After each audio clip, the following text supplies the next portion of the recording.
Evan. Here, we're live. Here we go. How's it going? This is a pretty. This is going to be a pretty review heavy episode today.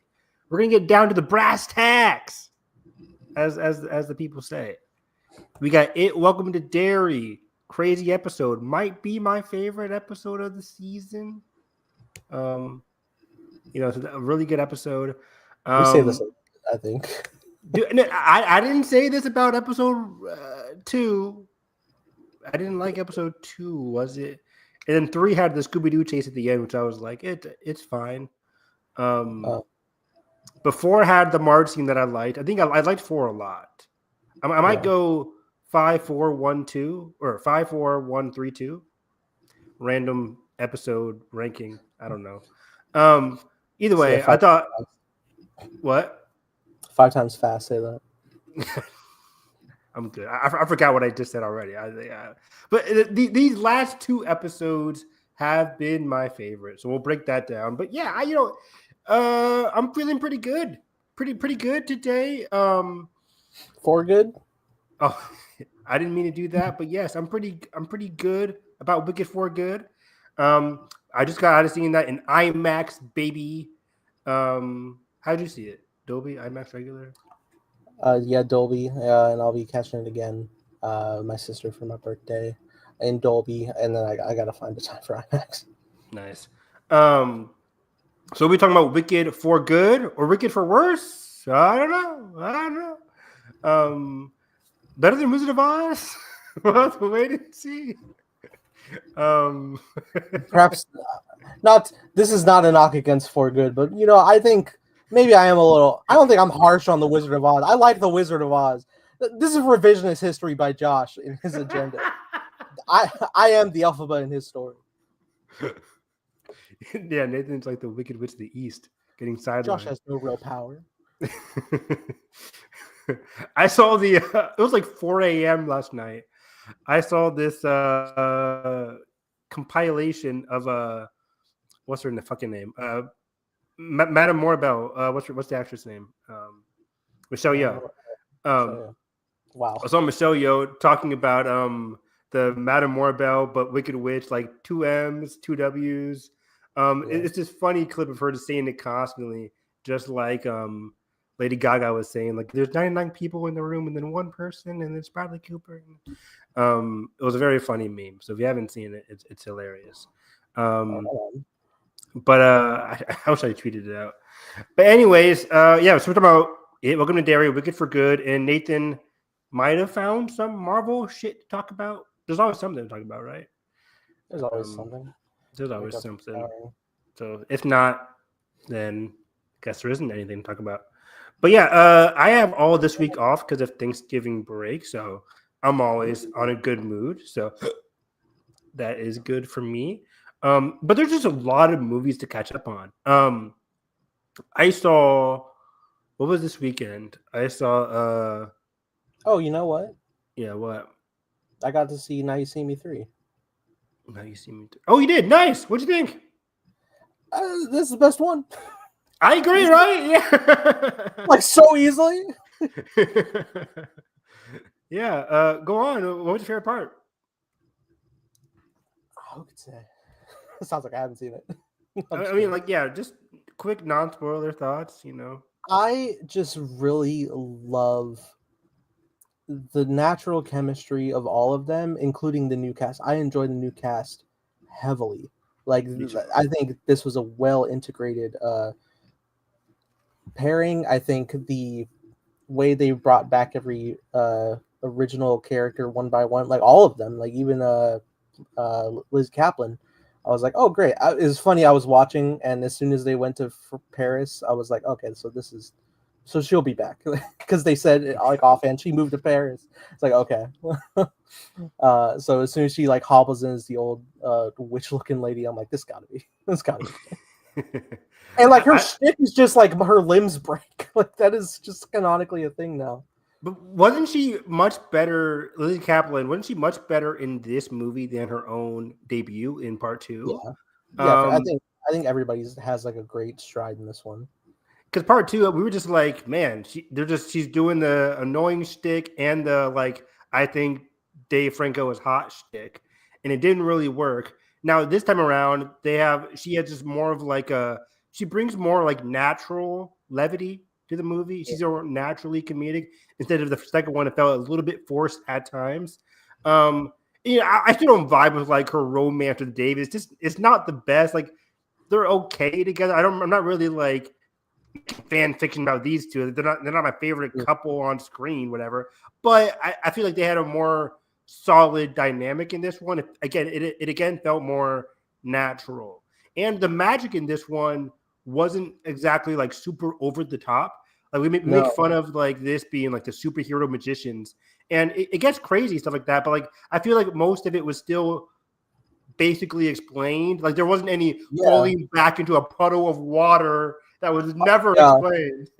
Honestly, they do like a consistent thing where like they'll do like a big spectacle trick, and then they'll show like, oh, this is how we did it, like pretty immediately, and then like I can buy that pretty good. Like the holograms on the plastic, I could buy, even though, the ability to move them around is like, okay, maybe it's enough that you could believe. And then the whole heist of the diamond initially, I'm like, that was really cool. They like showed every angle, and I believe this angle, because you initially think like she does a sleight of hand during the photo shoot, but they actually like shot it over like way before that. Like really stuff. It was really fun to track. Like you said, like a lot of the heists were very fun to track. The cast, like the old and new cast, got along very well. The comedy was good. Like we got enough of the main trio or the main gang in here to feel like it was like an earned sequel, while getting in like a lot of the brand new cast too. I think Dominic Sessa was great. My boy, the black guy, Justice Smith, great. And then Ariana Greenblatt, weird last name. I don't know. Greenblatt. She's always good, and she was very fun in this one too. Like these movies are always fun, but this one felt like the most like okay. It felt more the most palatable, fun time at the movies. It was the criticism. Sorry, the criticism was Rosamund Pike's accent. Why? Why did they do that? I didn't like it.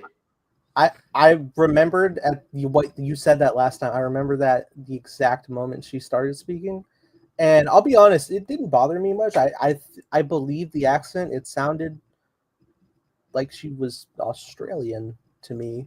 Australian region, but South African region is where she's from. So it was like it's a mix, but like I could buy there being a mix of accent. I think I've heard that accent before, and I think she sells it well. I don't think I wasn't believing it.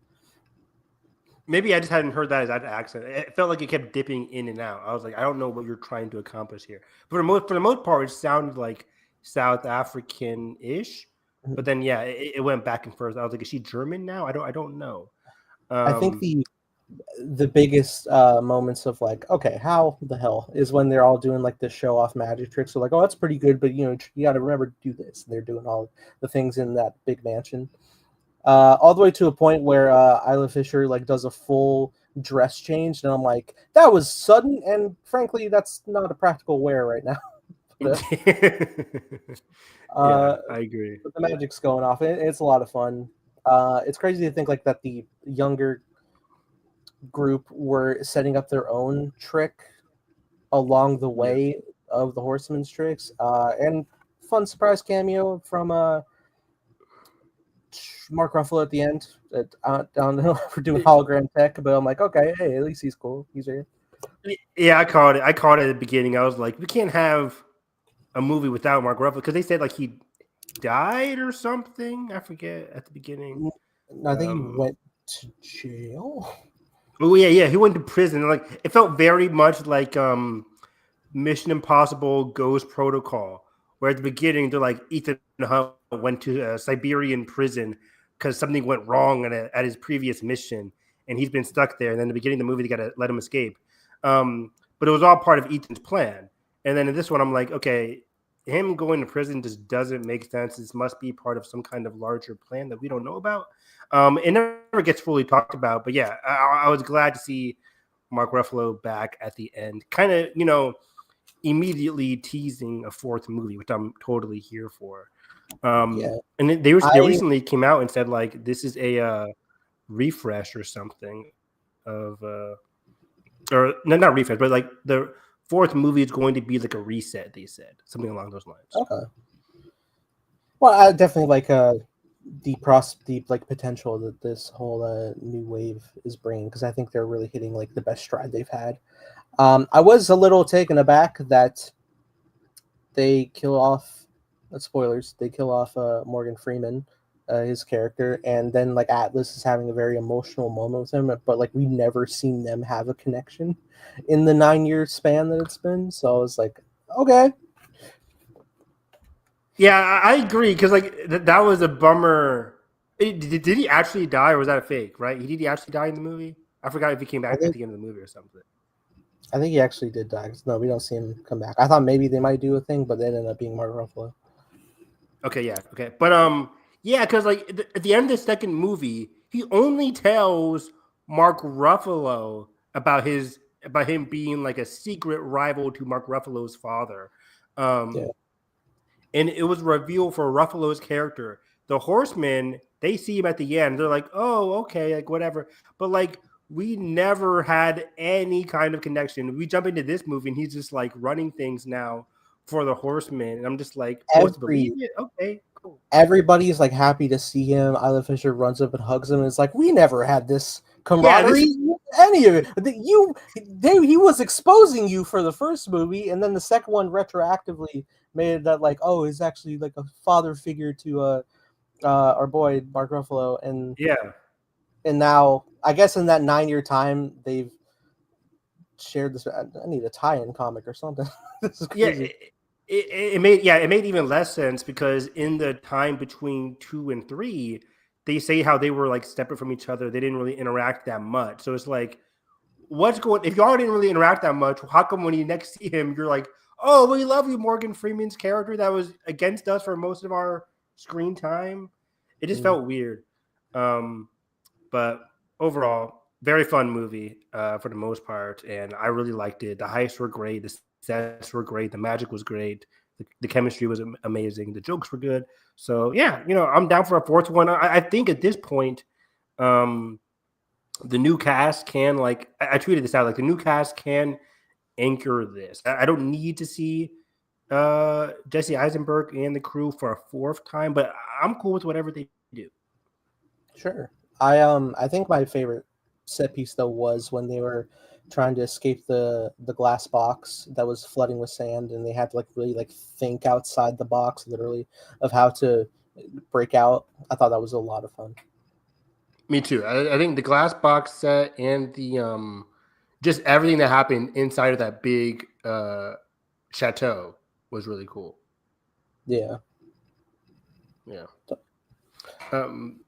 So yeah. So are you ready to talk It? Welcome to Derry, episode 5? Yes, It. Welcome to It. We're back. I love that joke. Clearly. This was a very, very, very fun episode. I actually took some notes this time around, Nathan. I thought I did. Wait a second. Where's my team notes? There it is. Because a lot of shit transpired here. Excuse me. I just finished having some Chick-fil-A.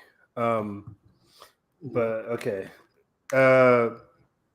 This was a very jam-packed episode. So it seems like everything was. We got a lot of chaos going down in the sewers. We have the kids going down in the sewers to try and rescue Phil, who they thought was alive because of fake Maddie.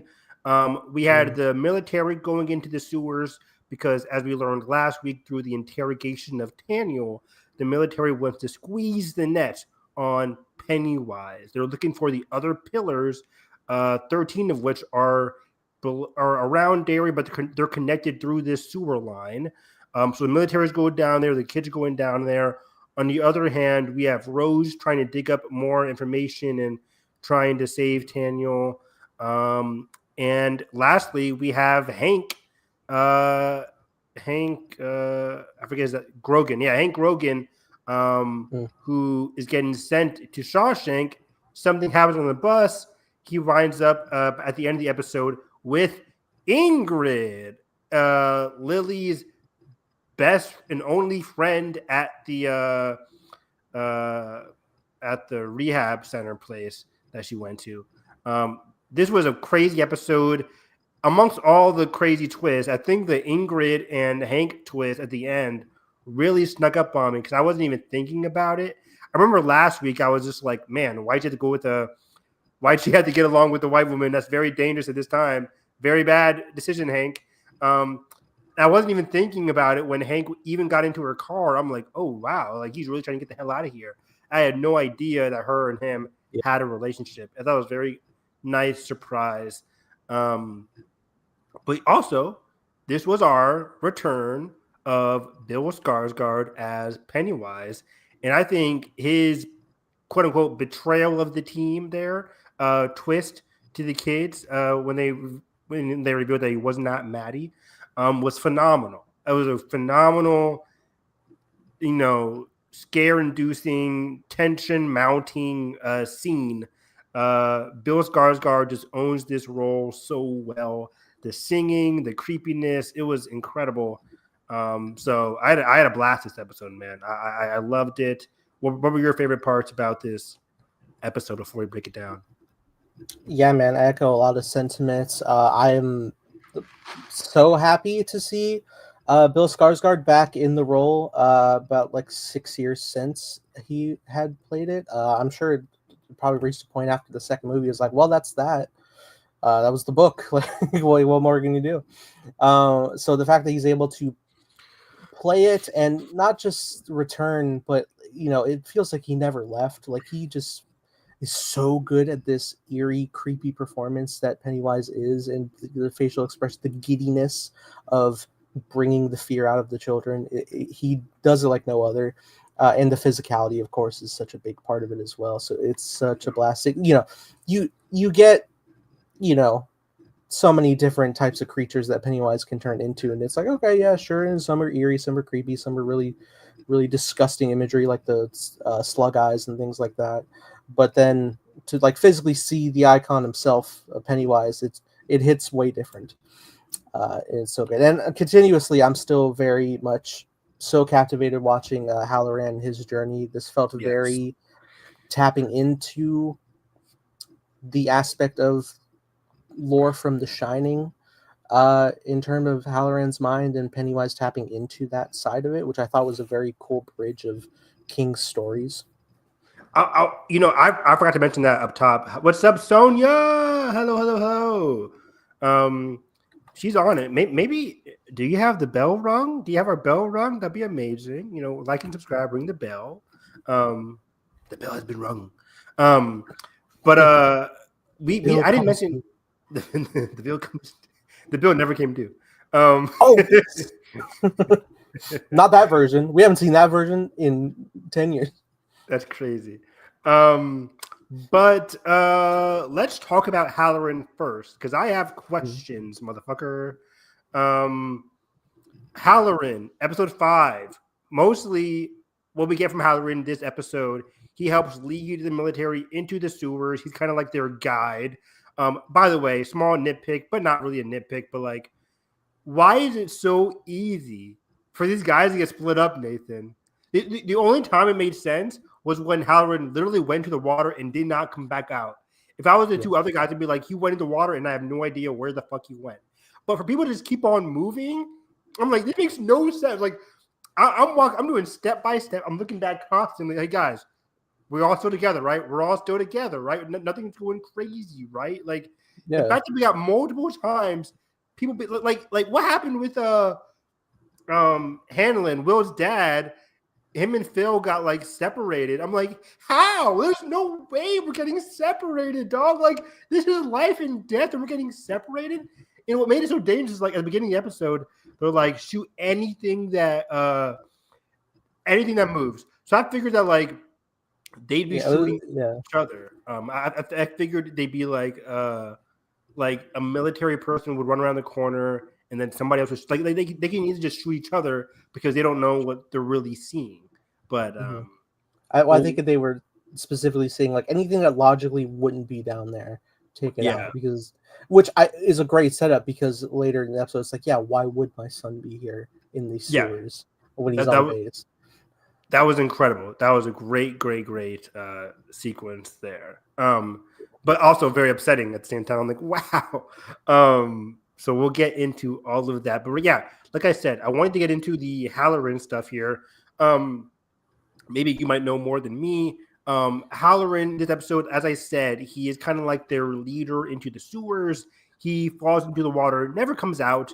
Instead, he goes, he surfaces at his grandma's tub, at his apparently his grandparents' house. And this is where like the shining aspect, as you mentioned, really comes into focus here, because his grandma and him had like this telepathic connection. They could hear each other's thoughts, which is straight from like Dr. Sleep, but they were, they were doing the same shit in Dr. Sleep a lot of the time there. If both people have the shining. But my main question comes into the grandpa. Was this Pennywise in the form of his grandpa trying to open up Halloran's box?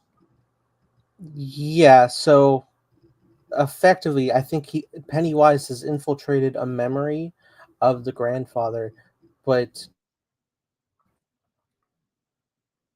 in taking that role, have equal access to what the mind of Halloran can do, which is the control of the box itself, and thus he's able to unleash what is contained that Halloran had contained prior. Well, that's kind of like my question, though. What do you think Halloran has contained? What's in the box? Yeah, that depends.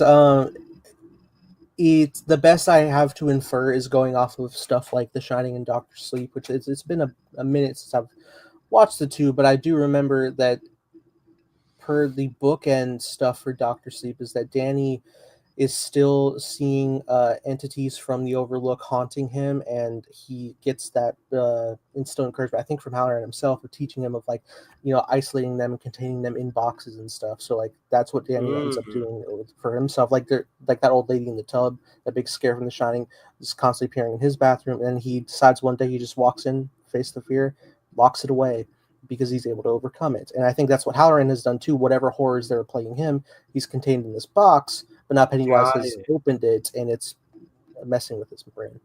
So Pennywise was looking for basically a box full of fear, and would that make a lot of sense? Like a box full of Halloran's past fears? Yeah, I think that would definitely be a big pull for Pennywise, and I think that's absolutely what he has done. And ultimately, I think he sees like how much of a greater threat than other humans that Halloran can be for him. So he's just doing this to take him off the board. And it seemed pretty effective at doing so here. Halloran ends up, after this incident, going out, like, I guess not into the real world. He's in some kind of like weird afterlife dreamscape. He's alive. Halloran's fully alive, but he's in a world where he can see like a dead Philly, Russo,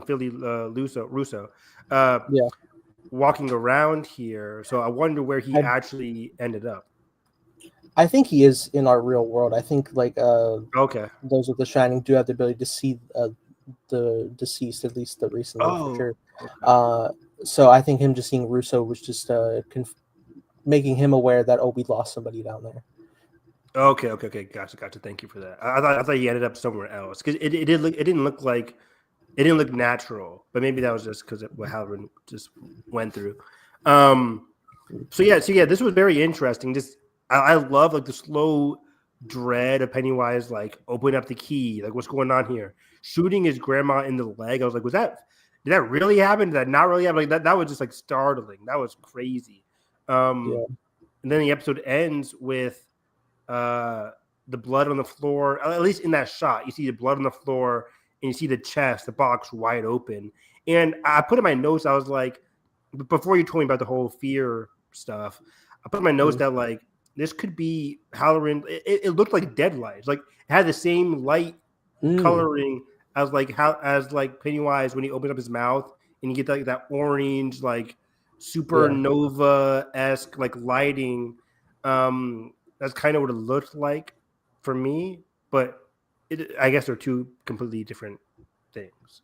So yeah, that's what I got from it.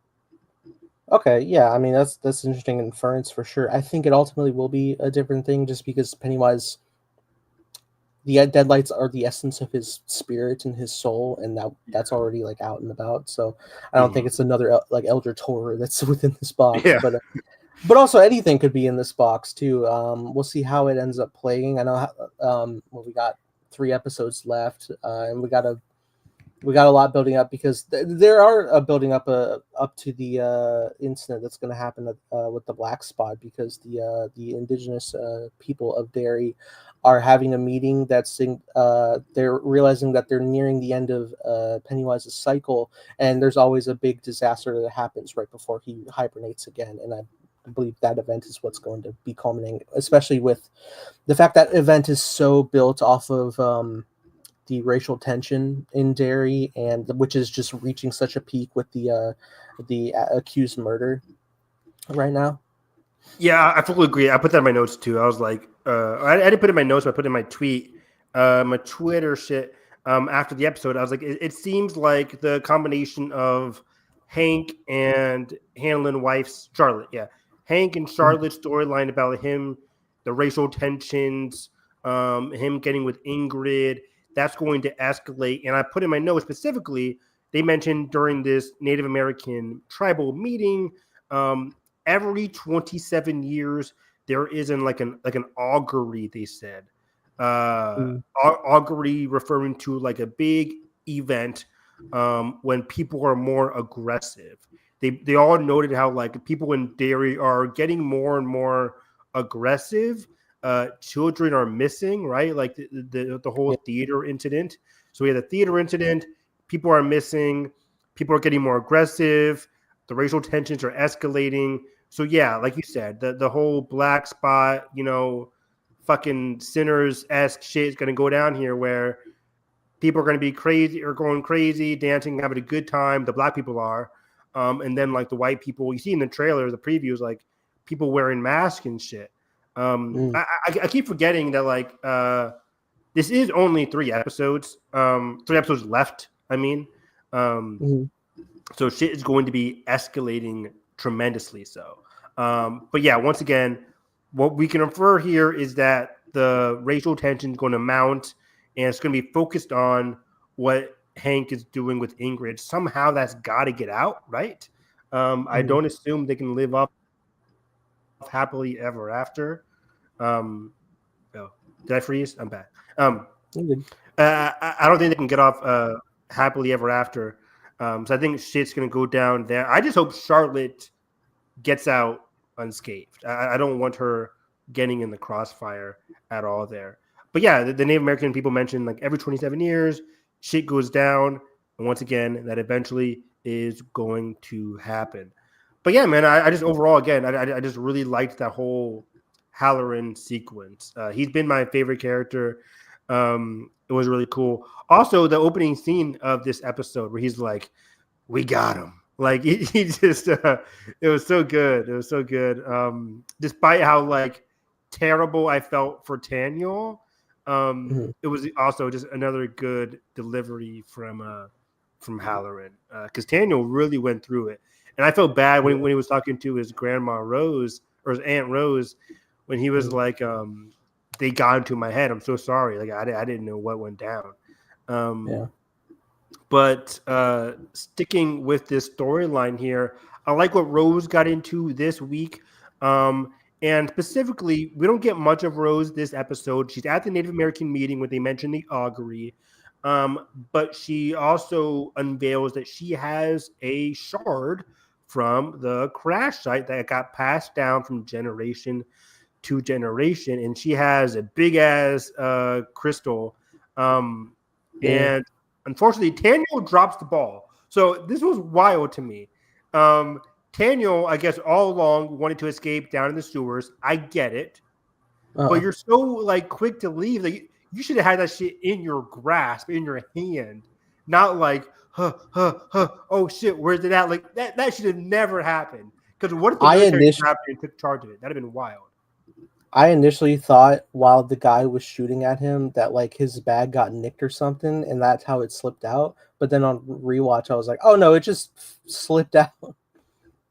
Yeah, it fully just like slipped out of his pocket, which was a big L. Luckily, it fell into the right hands, right-ish hands. These are 12-year-olds, if that.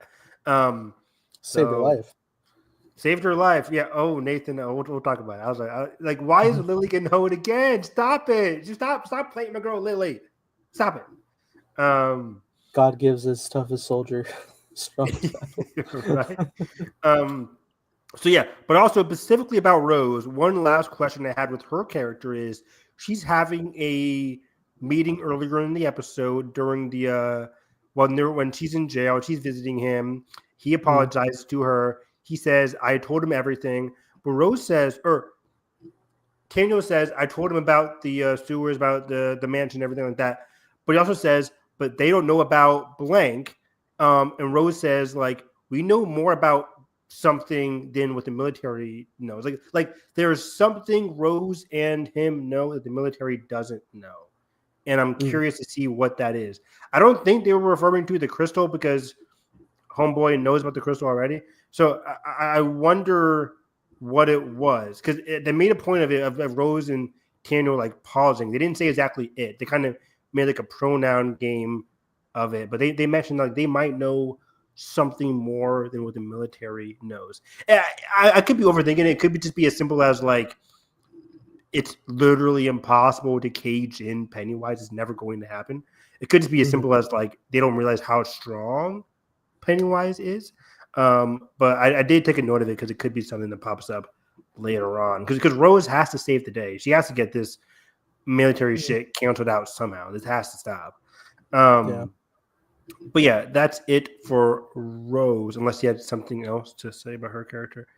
No, not at the moment. I think you're hitting all the points.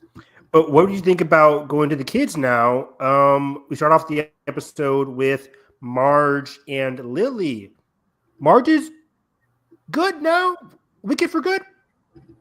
Yeah, I think trial by fire. That was horrible. Like, my God. I told you last week. I was like, I'm uncomfortable. Shit was horrible. So gross.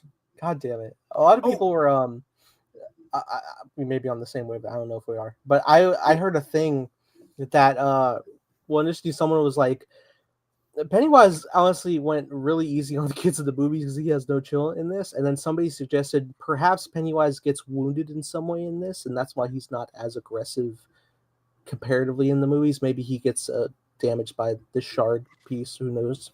Theory. Oh, that could be a shout. How far away is this from the incident with the movie kids? Like what the timeline wise? It's 27 years. It's the next one. Oh, 27 years. What time period are we in right now? We're in 60. We're at 62. Is it like 62, 66? Oh, you're right, because they're talking about the Cuban Missile Crisis. So this is 1963, right? 62. Yeah. So the kids took place in 1980s. Yeah, it's 89, and then 27 years after 2016. But anyways, yeah. But what I was going to mention was like that. The makeup on Marge's eye when the doctor was cleaning it at the beginning, I was like, oh damn, like that was gross. I thought there was no eyeball in there anymore, but maybe she'll heal. I thought so too. I'm like, what was she like? Wasn't she like stabbing her? Or I guess she got close to stabbing her eye, but she had to like she had a couple of jabs in there, right? So I don't know. That was. I think the initial surface slices are from her, and then I don't think she actually made it to the actual like grinding of the saw. Okay. Was her eyelid damaged or was her eye cornea damaged? I couldn't tell. Both may be the case. I don't know. She may lose sight in that eye for all we know, and we're just like waiting for the scars to heal. That all depends.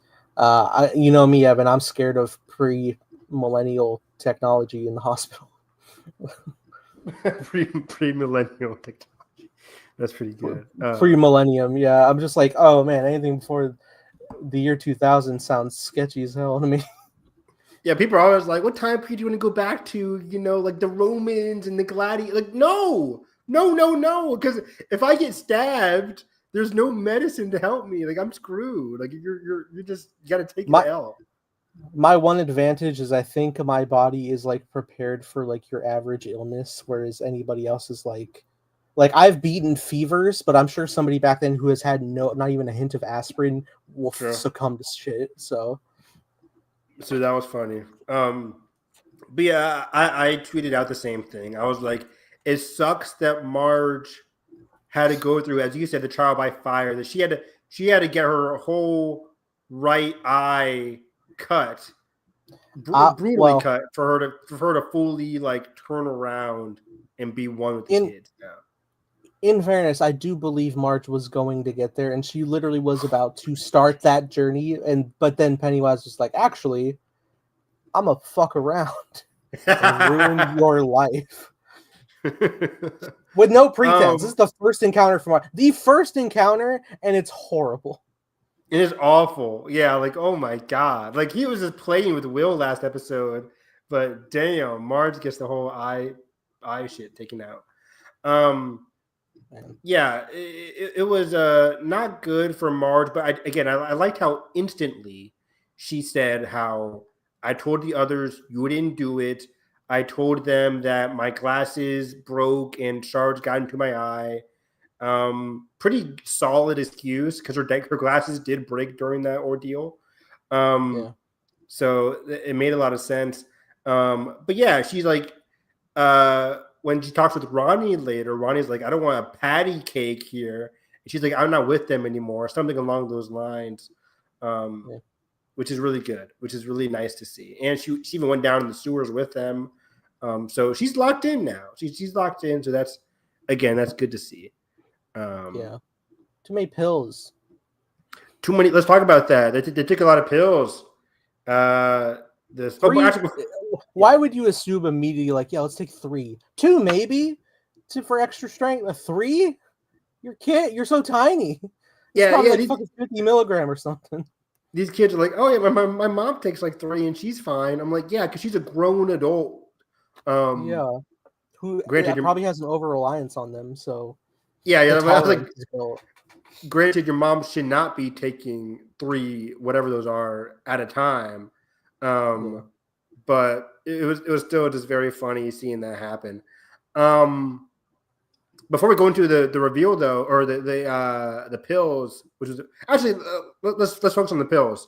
I loved how they made that a very comedic like sequence with Marge and Richie when they were like going high. Like they made a focus to like see all these kids going high, which was definitely needed in an episode that's very tense. Like shit's going to go down, somebody's going to die down here. But it was a very funny, well-earned sequence for those kids.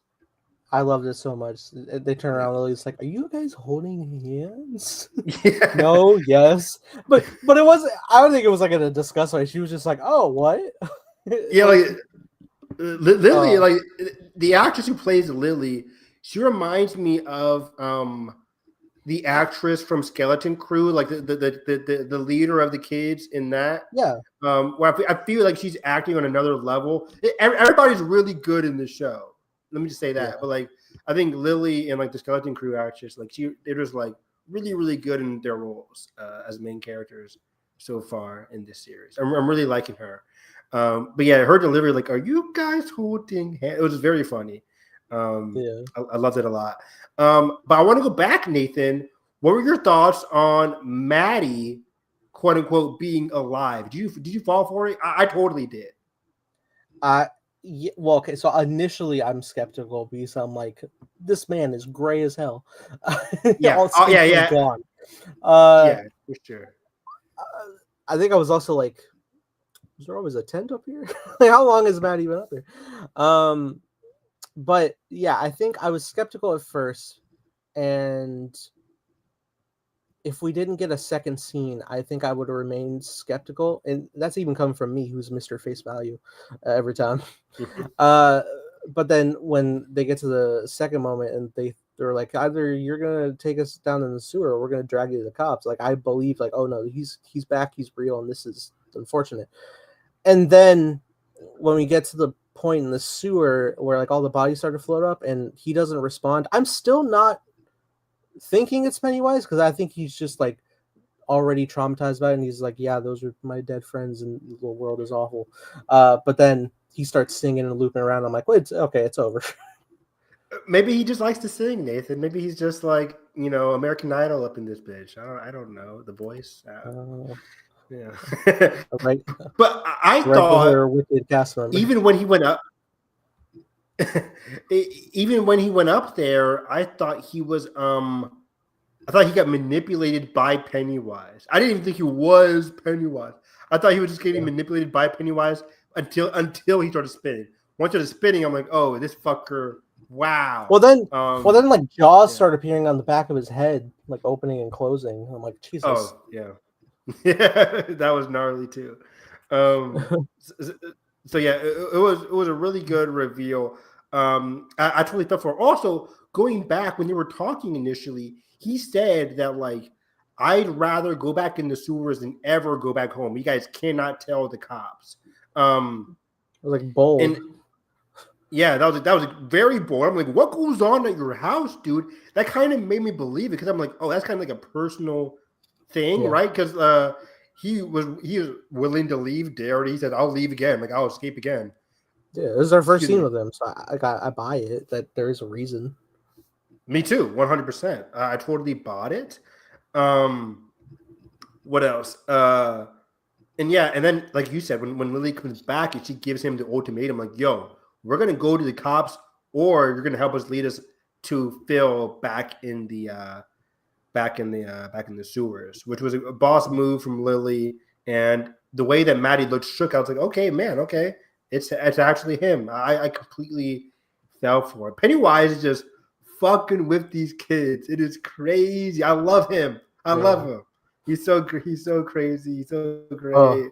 And again, I can't get over how just well executed that spinning reveal, like the camera focus on him, like he looks amazing. The makeup stuff, it just looks straight from the movies. This show, like the production value for this show is just insane. And the whole execution of that, Bill's performance, the whole singing, the whole loopy, it was amazing. That was probably my favorite part of the episode was that reveal. So yeah. So that's Pennywise with the kids. The kids end up scattering as, I rewound it. Will and Ronnie dipped. They were gone, which was hilarious. Lily gets separated because he falls down. My ass. How does this keep happening? Come on. That was crazy. I feel like Pennywise putting in like fake walls to make him turn the wrong way or something. Like, yeah, he has to. I don't know how that keeps happening. But it was very funny. But yeah, as we mentioned prior, Lily gets back to a corner and she gets saved by the crystal dagger that was discarded by Daniel. And I paused it because once again, the makeup is amazing. The visual effects are really good. I paused it when Pennywise's mouth was like hanging wide open, just like in freeze frame. That shit looked really, really cool. It was disgusting, but really, really cool. We've seen him open his mouth in like the movies, but like to see it like opening his mouth and then just his mouth just hanging open, it was really, really cool. I loved all of that. It's a great sequence, man. Like he's going like right in, and then he freezes all of a sudden, and you're just like, oh, what the fuck? And you think like maybe this is a part of it, and then like his eyes slowly like look down, and then his head shakes back to like the normal Pennywise, but he has a face of disgust. He's just like, oh, fucking foiled again. before like creeping back into the darkness, like very long creep back into the shadows with the glowing eyes. Very good. Yeah. I love that. They're just scattering into the shadows like Nosferatu type shit. It was Yeah. it was hilarious. Um, but yeah, and then we get back to Hanlon's perspective. He just finished shooting somebody that wasn't really there. But then the next time we see him, he's getting ready to shoot. We hear Will, and my heart starts pounding. I'm like, there's no way. There's no way he's shooting his own son. That's not what this show is. So what's going to happen? Unfortunately, Philly gets out in front of it. But oh my gosh, Nathan, I did not expect Philly to die. I thought he'd get like shot in the shoulder, but to get shot in a kill shot, I was like, oh my, I would be heartbroken. I just killed my brother in arms, who I worked for like at least a decade, I would assume. They had a great camaraderie, but like that was shocking. That they just killed him off like that. Like that was wild to me. Yeah. And then at the same time, your friend not feeling any malice about it. Like he's just happy that he was able to save his friend's son. Yeah, it worked. It worked really well. Philly went out like a boss. I've seen some people, even my brother was like, I would have just moved the muzzle. Like, that's not what like Philly was thinking at the time. Now, usually I'm that guy. Usually I'm like, stop getting, sacrificing yourself. Just do anything else. But in this one, this is a rare circumstance where like X character jumps in front of X character, where it kind of makes more like logical sense because he's watching it in real time. Even he's probably like, is this real? Is this not? Will's there. He hears Ronnie say Will, or he hears Hanlon say Will. He sees Will. So he realizes like, okay, this is not a dream. All this is happening in the span of a few seconds. He's already about to pull the trigger. Like, I understand him not being like, hey, just move the gun. Like, you're not even thinking at that point. You're just like, I got to make sure this kid doesn't die. So this is the rare example of like, okay, I can't see any other way he could have gotten out of this. Yeah, if he's like thinking faster and maybe just move the muzzle or something, but like I understood it this time around, which made it all the more like emotional and like hurtful. Like I didn't see this coming at all. So it sucked. But yeah, that was we lost Philly there. I felt bad for Hanlon. He, by the way, we forgot, but like he moved his family back into the base because of the safety with the pillars and all that kind of shit. And yeah, last question for the recap here. What do you think attacked? Going back to the other storyline here, what do you think attacked Hank Grogan's bus? Was this an effective Pennywise or something random? What happened there? You would assume this is a causality of Pennywise, but I really don't know if they're gonna be introducing a separate entity. I doubt that at this point, unless they're trying to set up stuff for down the road or something like that. I don't know. But yeah, I think it would maybe be Pennywise because it is interesting to have Hank be the sole survivor, right? And now the public would shift interesting perspective, right? Because they'd be like, oh, the one accused for murder is the one who escaped the crash, and now he's quote unquote at large. And I think that would just create a greater fear in his daughter of like, well, now how is this looking? How is this gonna roll? What do we do? I didn't even think about that. Episode 6 has to deal with Ronnie and her grandma's perspective of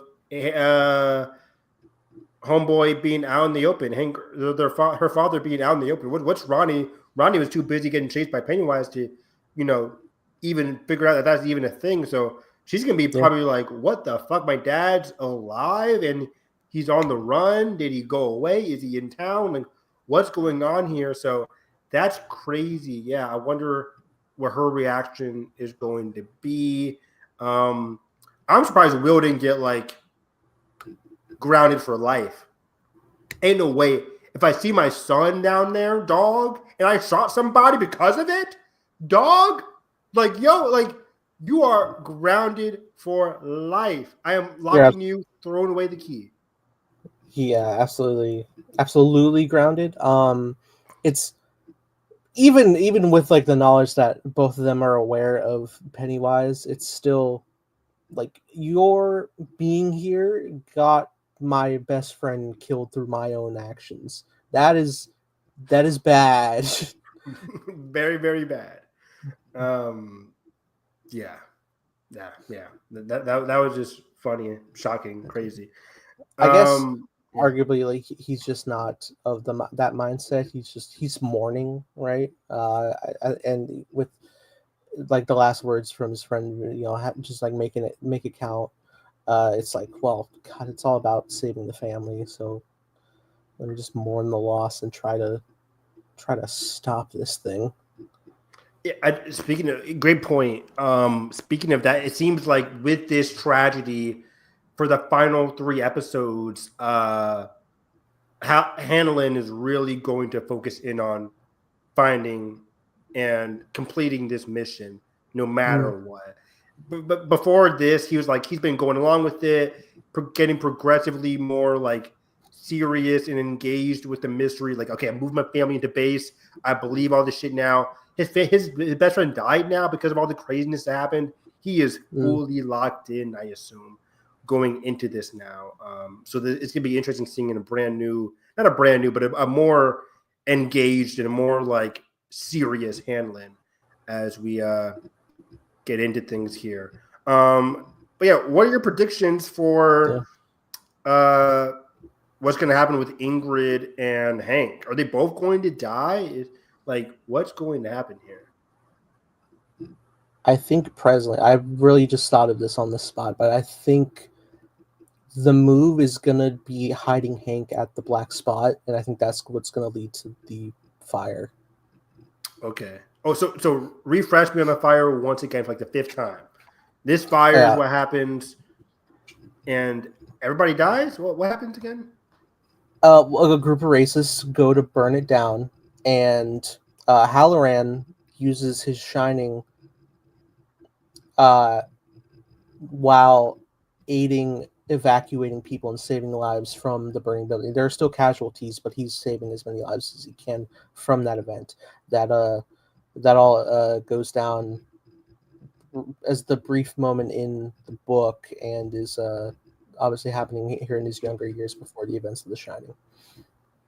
Wait, go back. You said, what does Halloran do again? You said he saves who?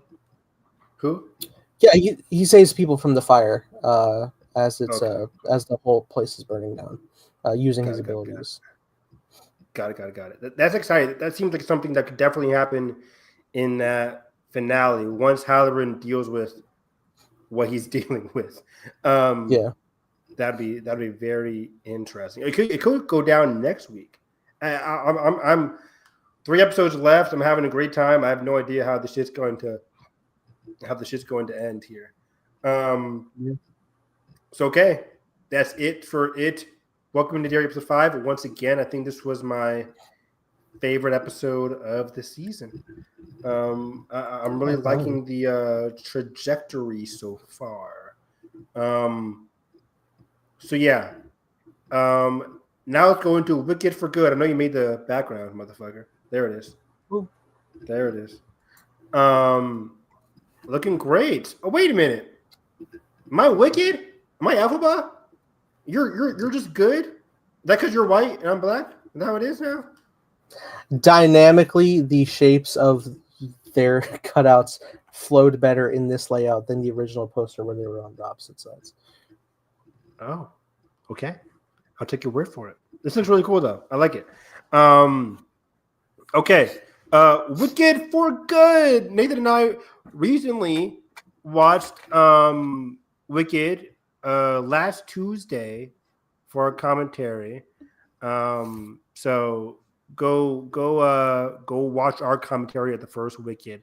It's funny walking out of this movie, and one of my first things from the commentary, I was like, oh, this is my least favorite song. But I realized over the course of the commentary that like most of the songs in Wicked Part 1 are really memorable and really good. It's funny I say that because coming out of this movie, I didn't really feel that way.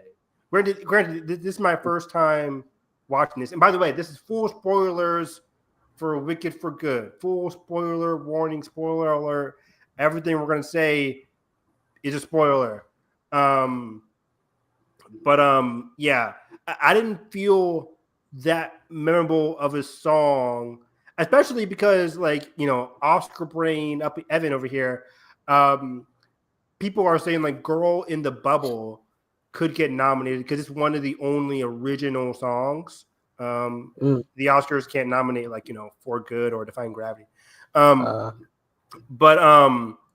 even "Girl in the Bubble" was like, I can't tell you the lyrics, the vibe of the song. It was a solid sequence for Linda, but like I'm not vibing to "Girl in the Bubble" in the car.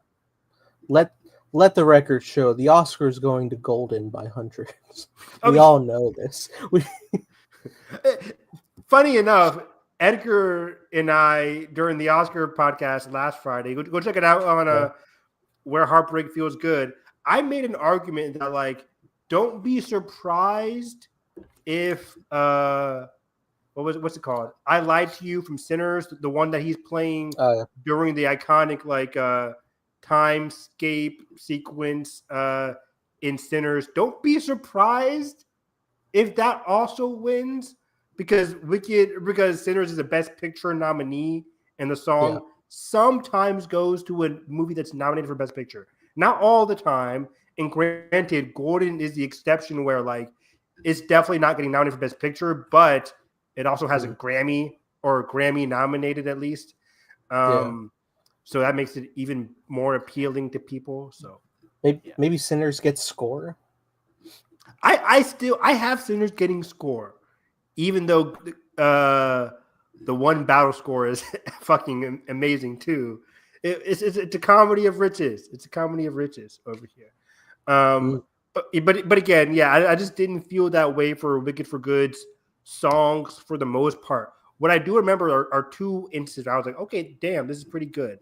Elphaba and Fiero's duet at the home was really good scene. And I liked obviously For Good at the end with Glinda and Elphaba. I didn't feel like the momentous occasion. I guess it's just a different vibe than like Defying Gravity, which was big, like this big turning point, like 11-minute Defying Gravity sequence. This one was much more somber, much more emotional, and I think it worked that way because Cynthia and Ariana are just so good in these roles that it made For Good, their climactic duet, even better. But overall, I thought Wicked for Good was just decent. I'm in the decent category right now. I didn't love it. I didn't really like it. I thought it was decent, but I didn't hate it either. A lot of hate from Josh right now. Yeah, I mean, I was on the Oscar podcast and they had just finished watching it, and they gave it like 1.5 stars. Yeah. What were you gonna say? My 2 cents, I guess, on the movie. Well, yeah. So I think I echo like your standout songs are mine as well, but I would also give No Good Deed a big up on that as well. When people keep saying that, which one is No Good Deed? It's when Elphaba flies back and she's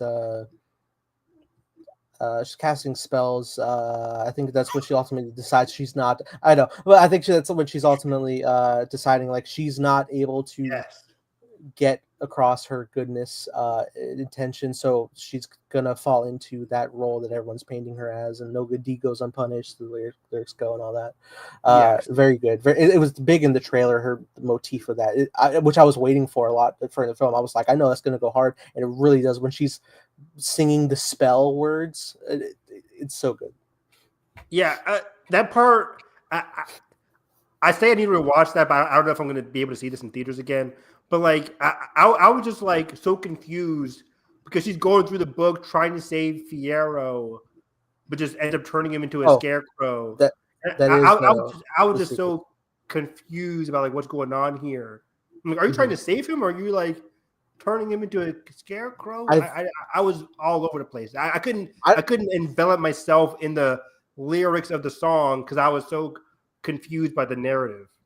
I think it might have been just what was available in the heat of the moment. I don't really know how the Grimoire works. If there's like intent, like because we see like it's a very fine line of casting a spell, because early in the film Nessa tries to cast a spell but she's mispronouncing the word, so it ends up wrong.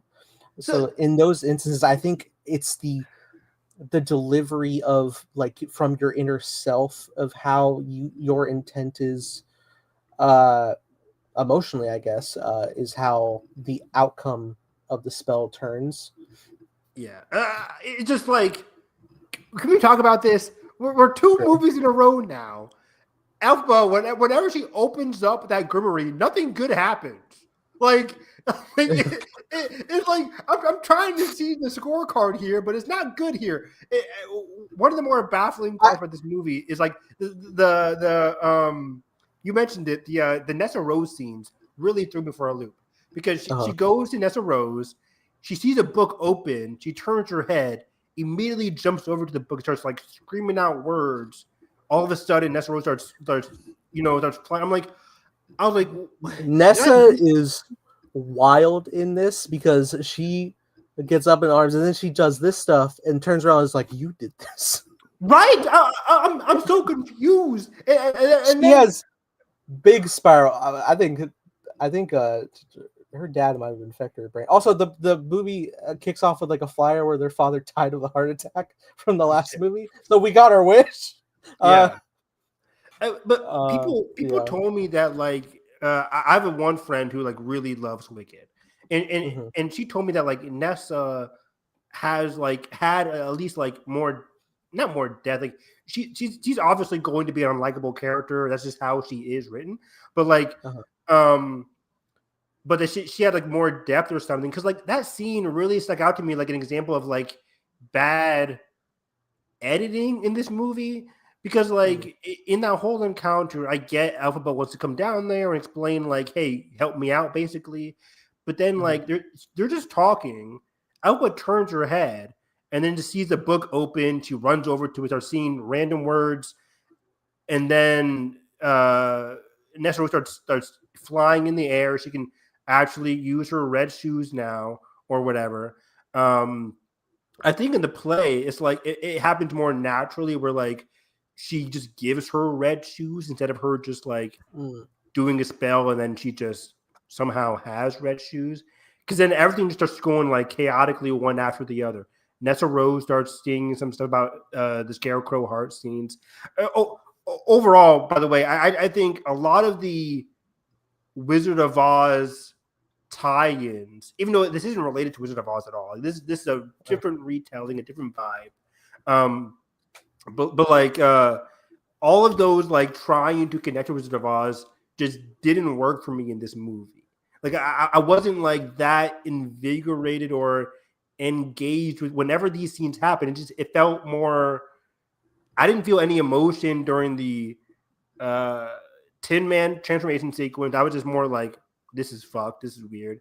And then especially during the, I should have felt something during the Fiyero scene, but I just didn't. Because I didn't think his life was like that at stake. Are you referring to the transformation? The transformation, sorry. Yeah, the transformation of like Fiyero turning into the Scarecrow. I felt like that should have been a more momentous scene, and it just didn't come across like that for me. I wasn't really engaged with that. So that's an interesting thing, because for me, this, I guess we'll go case by case, but I didn't feel there was much issue with the connectivity of stuff to Wizard of Oz, because I think they largely purposefully jump over like readapting and focusing on that to continue to focus on Elphaba and Glinda, which I think is smart, because there was a lot of the movie I was kind of anticipating of like oh, when are we going to reveal Dorothy's face and get like a moment with her? And we never do, really. And I was Thank God. genuinely impressed by that. Yeah. Yeah. Morbid curiosity on the first viewing. I was like, oh, okay, yeah, I want to see. But then in as it's over and in hindsight, I'm like, especially by like the ending when the final number between the two, I'm like, yeah, I'm glad we're not going to Dorothy. I don't need it. That said, I was aware going in that I heard as of last year that Fiero does become the Scarecrow. I didn't know particularly when it was going to happen. I had no so idea. Yeah, I don't think I ever picked up that Bach was going to turn into Tin Man. I think that it was good. So like as the spell starts happening, my brain flashed back like 2 minutes before, and I was like, the axe, of course. Also, like, am I an idiot for totally forgetting that the lion from the first one turned into like the lion? I forgot no, because I didn't know. I didn't. I thought that was I didn't know that was a fucking normal lion. I thought it was like a cub of like a whole other breed of cats. But me too. I was like, that's a lion cub, but okay, yeah. Now to that point, Cowardly Lion bullshit. Your grievance with Elphaba is terrible. They're like, she freed me, and now I'm scared of the world. I'm like, yeah, fuck you. By the way, apparently that was I remember Coleman Domingo got cast as the Cowardly Lion, but I'm watching this. That did not sound like Coleman Domingo. You could have told me that was anybody. I would believe. I completely forgot. So when I saw his credit, I was like, oh. Like he had like 5 lines, and yeah, that was weird. But yeah, you're right. Like the Cowardly Lion was bullshit. I'm like, dude, shut the fuck up. But also, the Scarecrow. Like, weren't you? Was he not in the room when Homegirl was talking about the magic thing? Was he not in there, or is that why he blamed Elphaba? I was confused by that too. But maybe he was like in the hallway when Neza Rose was saying the magic lines to turn him into the Tin Man. You're referring to Tin Man, not Scarecrow? Sorry, yeah, Tin Man, not Scarecrow. Sorry, because he immediately was so pissed at Elphaba. Well, no, immediately he's going for Nessa, but Nessa's trying to save face and puts all the blame on Elphaba, and Bach takes that to heart, for lack thereof. Because I think he's just blindly seeing rage at that point. He honestly, I have such a morbid curiosity of seeing how the events of Wizard of Oz go in this world and how these characterizations with Dorothy play through. Me too. I would be so curious to see like how they're. I mean, Cowardly Lion, okay, I get sure, but like really the whole thing with Scarecrow is he's playing the long game because ultimately in the end Elphaba's will be in hiding. So that I could buy, but like there's such like a revengeful rage in Tin Man. He is pissed. Like, he is angry. Like which is even funnier when I think of the Wizard of Oz. Remember randomly the Tin Man has a gun. Yeah, the small ass gun. Yeah, he does. But it was just like, I'm like, because like Scarecrow comes across Dorothy, which by the way in this universe, like he just got finished turning into Scarecrow. Dorothy had already left. Now in the movie, in the OG Wizard of Oz, she comes across Scarecrow first. I don't know if maybe that didn't happen this time. Maybe Scarecrow is last or something this time around. But like she leaves. Elphaba and Glenn have that whole fight, and then she runs away, and then she turns him into Scarecrow. I'm like, did he come across Dorothy late in the party or something this time around or something? Because like he must have been recently Scarecrowed. And then it was just like, okay, Dorothy. So in the OG movie, Scarecrow was without was he without a heart, or was he without like a brain? Which doesn't track at all with this version of the story, but yeah. Well, I think it tracks in Fiero's character of being like, forget studying and smarts and just go with the dancing through life, all that. It's like a head empty mentality of just being. So him, I think in this context, he's like impromptu, like I wish I was smarter and had a brain, as just like again like a disguise for the true intention of bullshit. This version of Elphaba later. But it was so funny how mad Tin Man was. They get to Emerald City and he starts running a full-on riot. And then there's like this whole musical sequence. They get outside and he's still having the riot. Dorothy is still in Emerald City. I'm like, damn, girl, like how long is this riot? It was like a 20-minute riot. It was very funny. And then they finally go on their way to the witch's castle or whatever. Yeah. Evan, so overarching with the experience of seeing this movie, Yeah. so as it stands, I had pretty much stayed isolated from any knowledge about the events of Act 2 for Wicked Same. going into this, and I'm still like in a stage where I'm going to be doing research stuff. Like I want to see the difference between the original play, and I want to see like the difference of that between the actual published book that came first, that all this spuns from. I heard the book is way different from the play, which is way different from the movie. Yeah. I think it adapts to the different mediums, but the author is pretty happy with the musical all in all.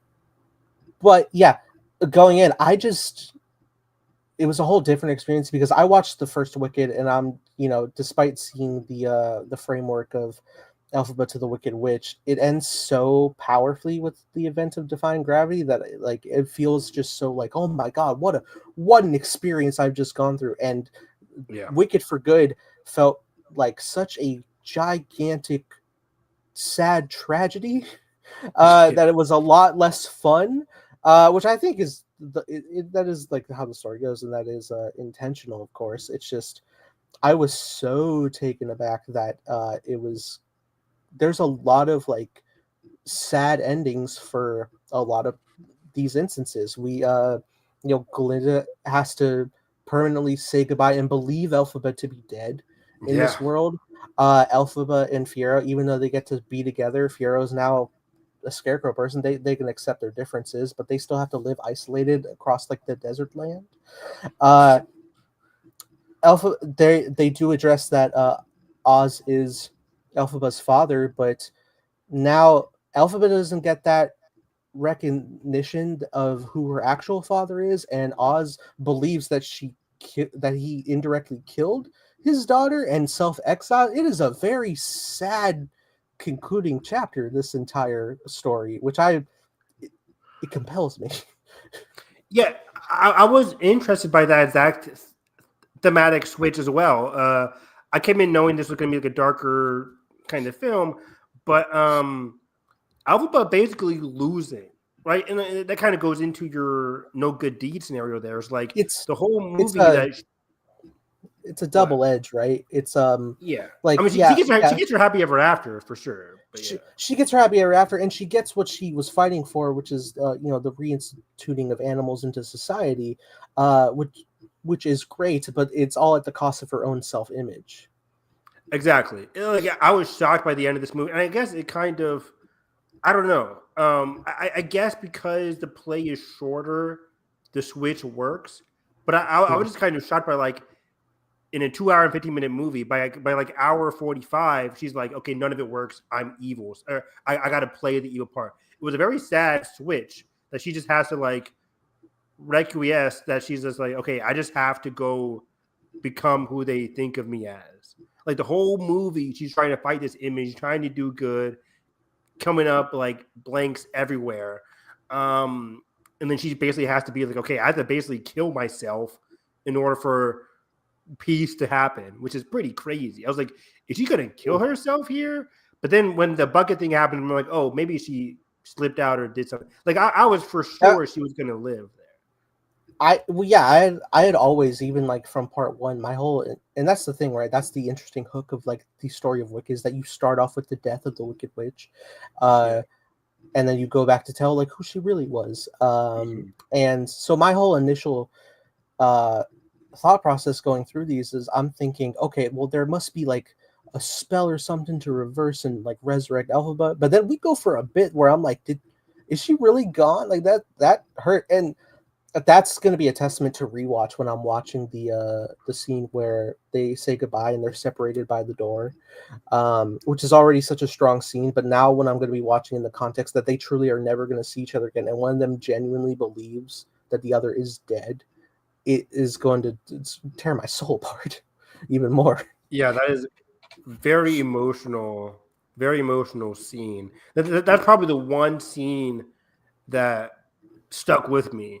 Because I don't think I was that emotionally gripped as like you kind of mentioned it earlier. Like it's impossible to leave Wicked Part 1 without getting either emotional or getting like some kind of like chills during Defying Gravity. It swells so well. This one I didn't really feel that except from that door scene. The door scene is very memorable. It is very striking from a rare like directorial feat. From I don't think John M. Chu is a horrible director, but like because I do love In the Heights, but like Nice to meet you. but like he hasn't shown like any like super impressive directorial feat, at least in my opinion, across both these movies. Some of the musicals are better portrayed than others, but like this in particular, that one door shot really stuck out to me more so than any other shot he composed in this movie. And it's mainly off of the backbone of like how well acted Ariana and Cynthia were in that scene. Their character arcs and their emotional like pivots really worked in that scene. I really liked it a lot. That was a very, very great scene from the movie. It was very I'm so excited to do the rewatch because when I was initially watching it, I did also notice in me that I was a little tired, and I was kicking myself about that. I was like, "Fox, no, God, let me focus," because I know if I would be weak. Because the amount of times I watched the trailer where like they're having like some of their final moments where they have those bits of like look at me, not how you see me, but how they see me, and how Glinda is emotionally moved by that, or when they're singing "Change for Good."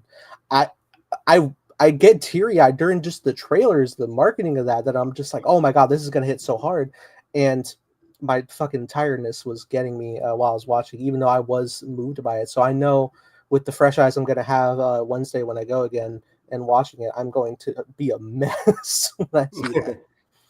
Yeah, it doesn't go to you because I know you were tired, but for me, I did feel a problem with the editing in this movie. This movie is like 20 minutes shorter than Part 1, but it feels longer at points. Like I could feel them stretching out certain sequences, which is weird. Like some sequences I could feel them stretching out. Like for example, like the whole ordeal when they go back to Emerald City again during like the riot sequence, when everything is coming into like the whole betrayal and everything going on there. I just feel like that was very much stretched out. But there are other sequences I feel like are very short, like the whole messy Nessa Rose stuff.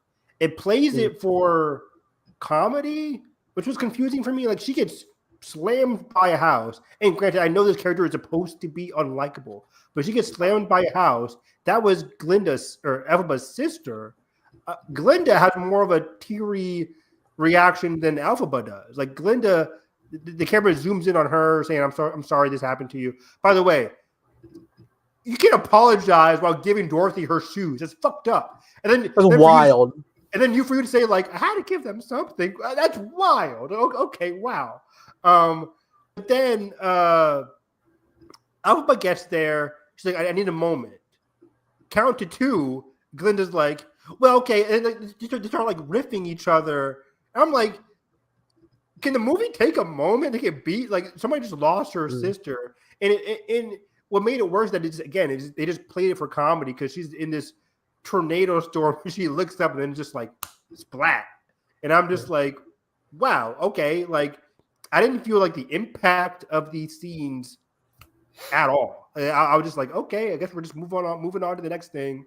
This just tragically happened, and okay, well, now we're into the Wizard of Oz of it all, which is why some of the Wizard of Oz connections just didn't really work for me. Like I didn't know how I was supposed to feel with them. Like, I didn't feel that like emotionally invested in any of the like transformations, and the whole Nessa Rose stuff was just very messy. But yeah, I was like, I hope I should have more of a reaction to her sister getting dead. But she didn't. I'm trying to remember. I feel like there was a significant time jump in the span. Does he between feel this and the that? first movie, Yeah. I think Did they say it, how long? it said 12 something. Either it was 12 days or 12 months. I think it was 12 months. I think it's been a year, Okay. right? Does that make Sure. sense? I mean, Uh, because they well, reminisce about like yeah. their past. Like, I wish it could just be how it used to be when we were together again. And like they reminisce like that was a long time ago. I was like, this had to be like a year, right? Like I felt like they just Do you got think like, it was oh, 12 years? that'd be crazy. uh, No, yeah, I don't know. I mean, I guess not. because everything I was also different. Like Fierro has a job now. He's head of some random search force army. You know, yeah, they're getting Nessa ready to be is the married. governor of Nessa's the Munchkin Land, governor of Munchkin which Land. I So I'm like, which I guess is a hierarchy of prince and kings. I yeah, don't know. I'm like, Uh, if I'm Nessa Rose, my father dies, and I'm like still in school, right? I'm still a freshman in college at Oz U, whatever it's called. yeah, I'm like, yo, can somebody shiz. else take charge of governorship? Why does it have to be me? Damn. It is such an interesting thing with Nessa. I don't know how messy Nessa's character is in the original, but like they tee her up very well of a character in the first movie to like I understand like she's having some fairly unreasonable grievances with Elphaba, but you can also see where it's like being fueled from under, you Yeah. know, she's the only one to receive their father's love comparatively, and it seems like Elphaba's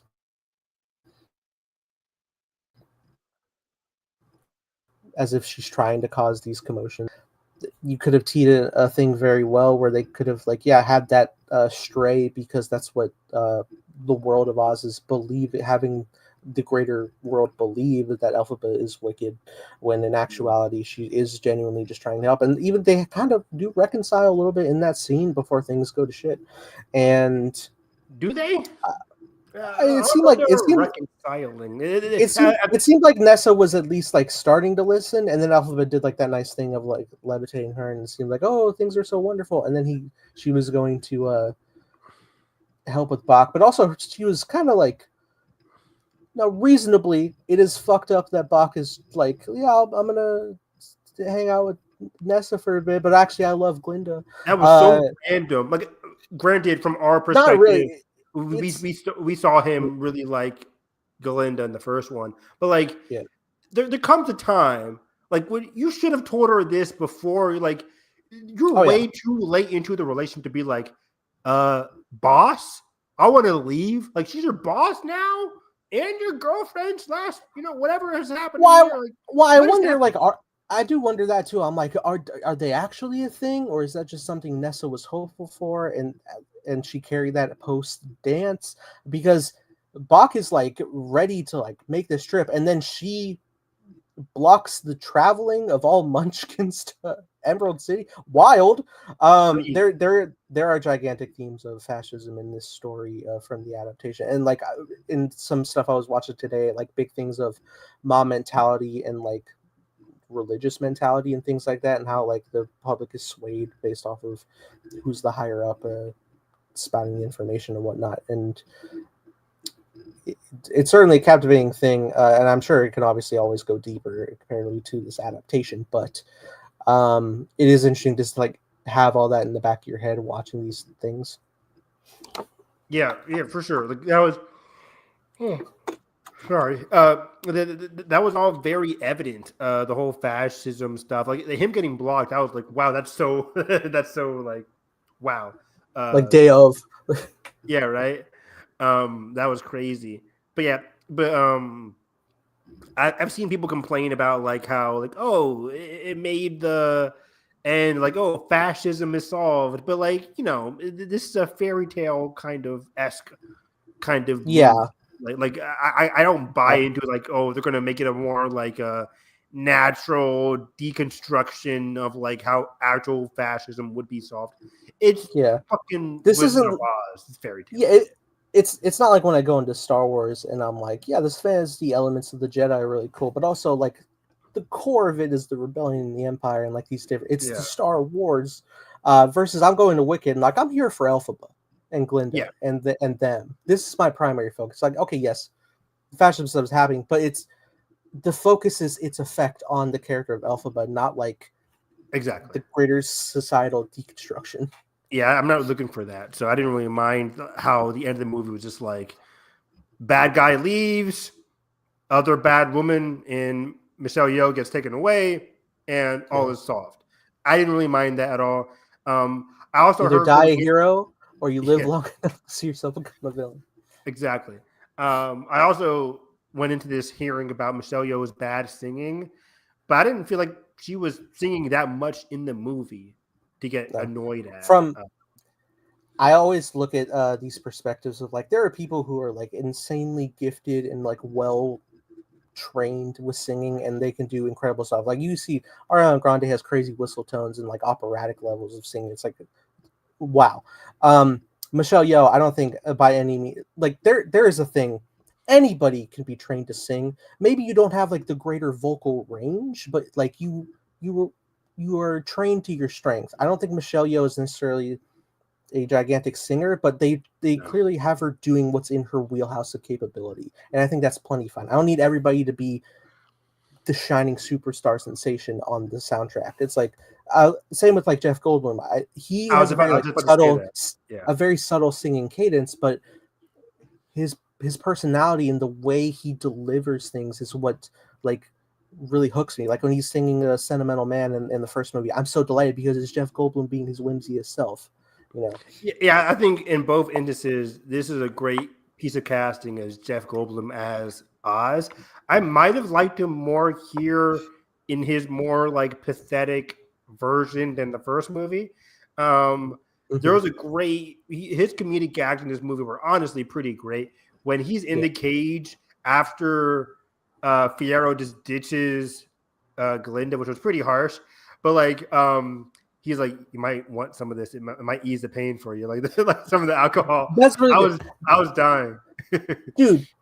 There's a crazy thing right now where people are walking out of this movie and are like, "Oh man, I want whatever drugs Jeff Goldblum was on in this performance. He's so crazy." And I'm just like, this is the most subdued compared to part one. He's very like, again, this is the more somber movie, and like he's not doing anything wacky. He's honestly a lot more introspective than the first one. Yeah, he's a much more pathetic character in this one. Like the first one, he's putting on like a front a little bit for most of it.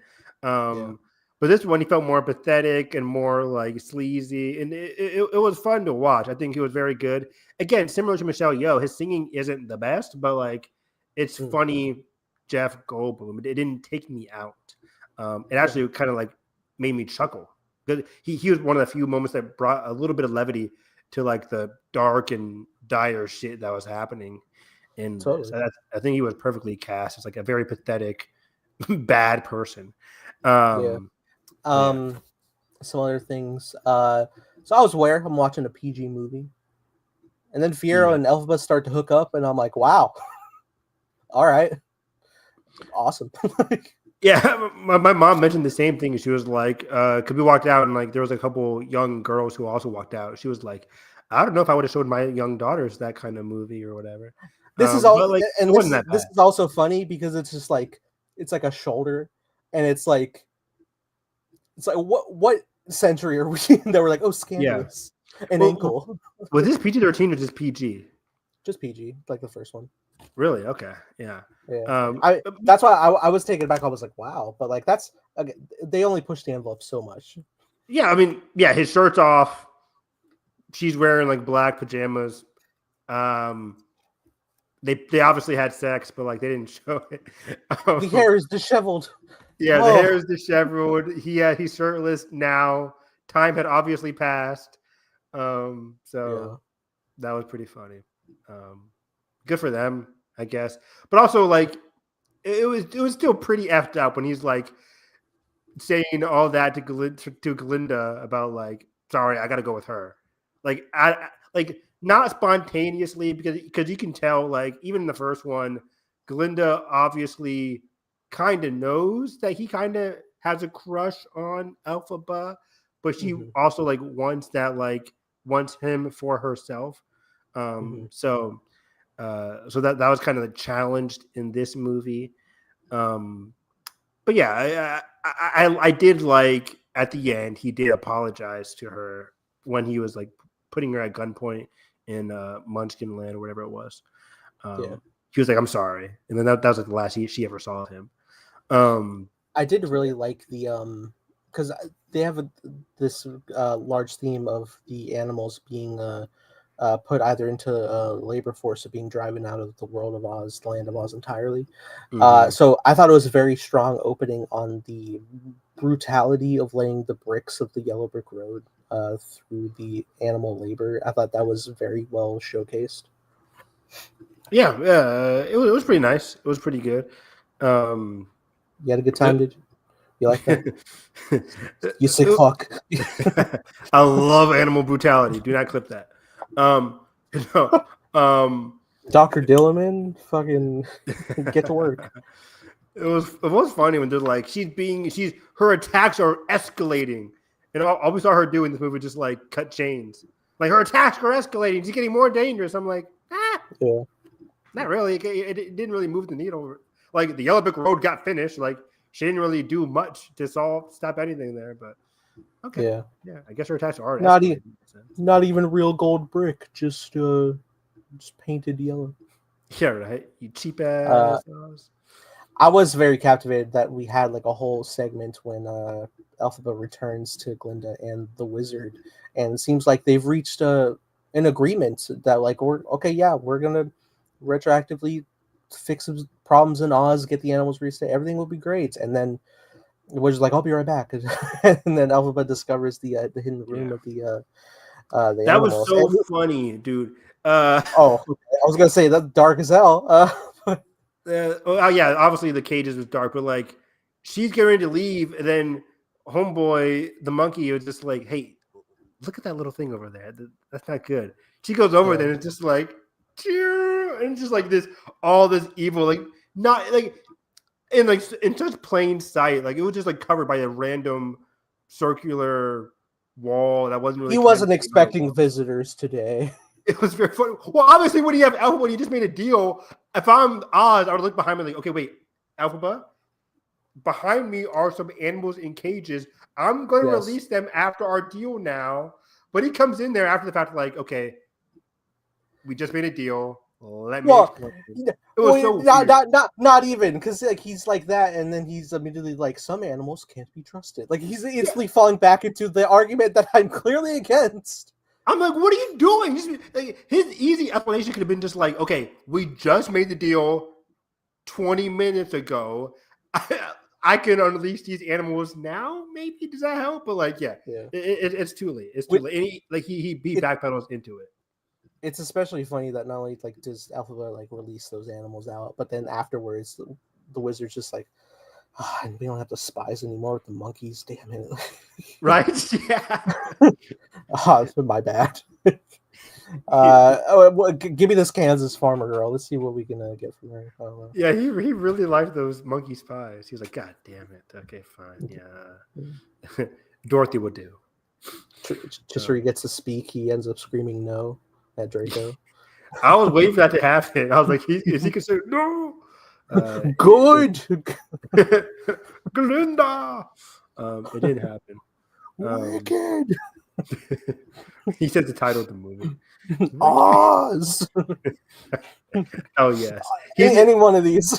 He's the new Oz. Hell yes. But no, Glinda's the new Oz. Glinda's the new Oz. Yeah. It's interesting how it ends up bookending to the opening of the first movie, where I'm sitting there, and now I will be going back to the first movie and be like, "Oh, this sucks." Actually, this is the worst timeline I'm in. Oh no. Yeah, this is posed to her believing everybody she's known is dead. Yeah. Or yeah. Like Bach turned into a Tin Man, Fiyero presumably dead, Elphaba presumably dead. She's now in charge of a whole nation. Doesn't really want to be, but yeah, it's tragic. But at least she is like strived to actually be like the best person you could ever hope Glinda to be, and hopefully she is able to study the sorcery to a level where she will truly be able to cast greatness and good across the land of Oz. That's kind of what I got from the end of the movie, right? Her looking at the book, finally having like some kind of magic within her, right? Yeah, absolutely. I think it's all comes down to like actual like teaching, and like Michelle Yeoh was never a fan of Glinda whatsoever, which was honestly funny to see the come up and so just like, oh no, I don't know hard feelings, but I think we got a good cage for you and Yeah, such. you call me an idiot. Goodbye. Like, yeah, I don't want Day you. of my life, you have made me feel like garbage. I Yeah. am so not giving you anything.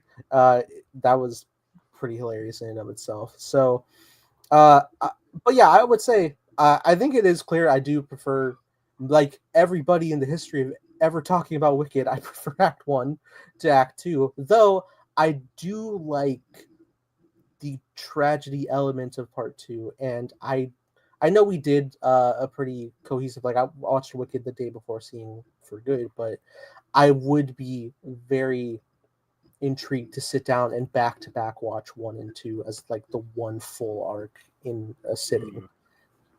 Me too. Eventually, one day, for sure, for sure. Yeah, I think narratively, part 1, part 2 could have been more interesting narratively.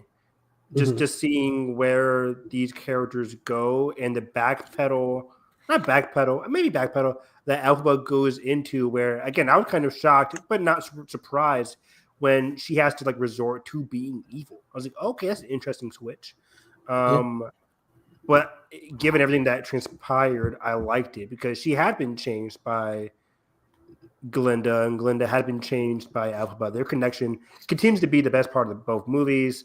I really locked into their relationship and the evolving nature of their like personas over the course of both movies. Especially, I guess, again in this one, more so, Glinda has like the more A to B transformation. Alphaba doesn't have like a huge change. She just has to resort to evil. But even that is like, I'm resorting to evil, but I'm also like faking my death. So I'm still like completely good here. Yeah. So yeah.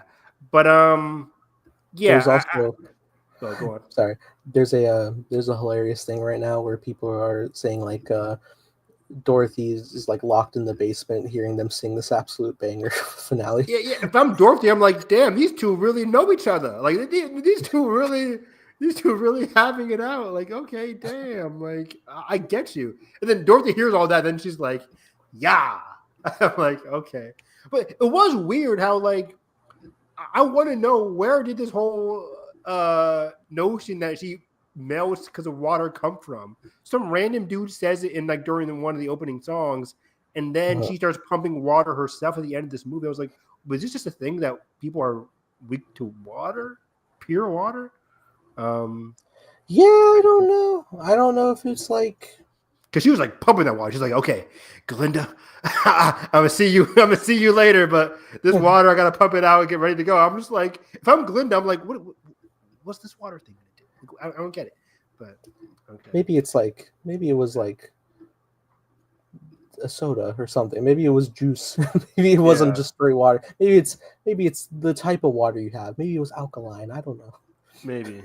But anyways, yeah, their connection was good. For Good was good. I just felt like the editing in this movie was noticeably different. Like I felt the pacing was a struggle this time around for a shorter movie, and then some of the scenes were either very short, that couldn't really grab on emotionally, or just very long for no reason. Would you watch a I don't know. potential extended edition that may fill in No. some gaps? That may fill in gaps. No.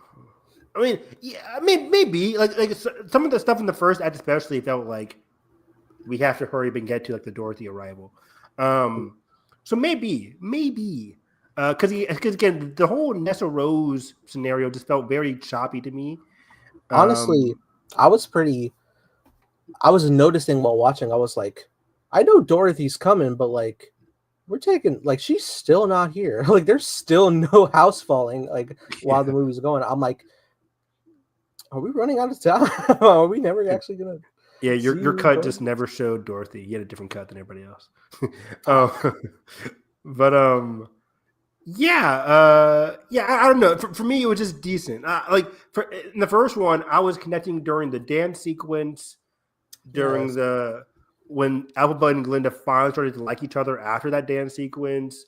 The wood sequence with Alphaba and Fiero when they the second wood sequence with the lion pup I really liked.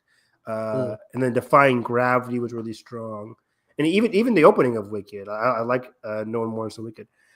This time around, it's just like I can't find that many memorable songs. The editing was a little bit messy, but like I think technically this movie there's a lot of things messily, Mm. but like the only and the biggest bright spot was like the character work. I liked especially Galinda. I liked Ariana's performance a lot in this movie.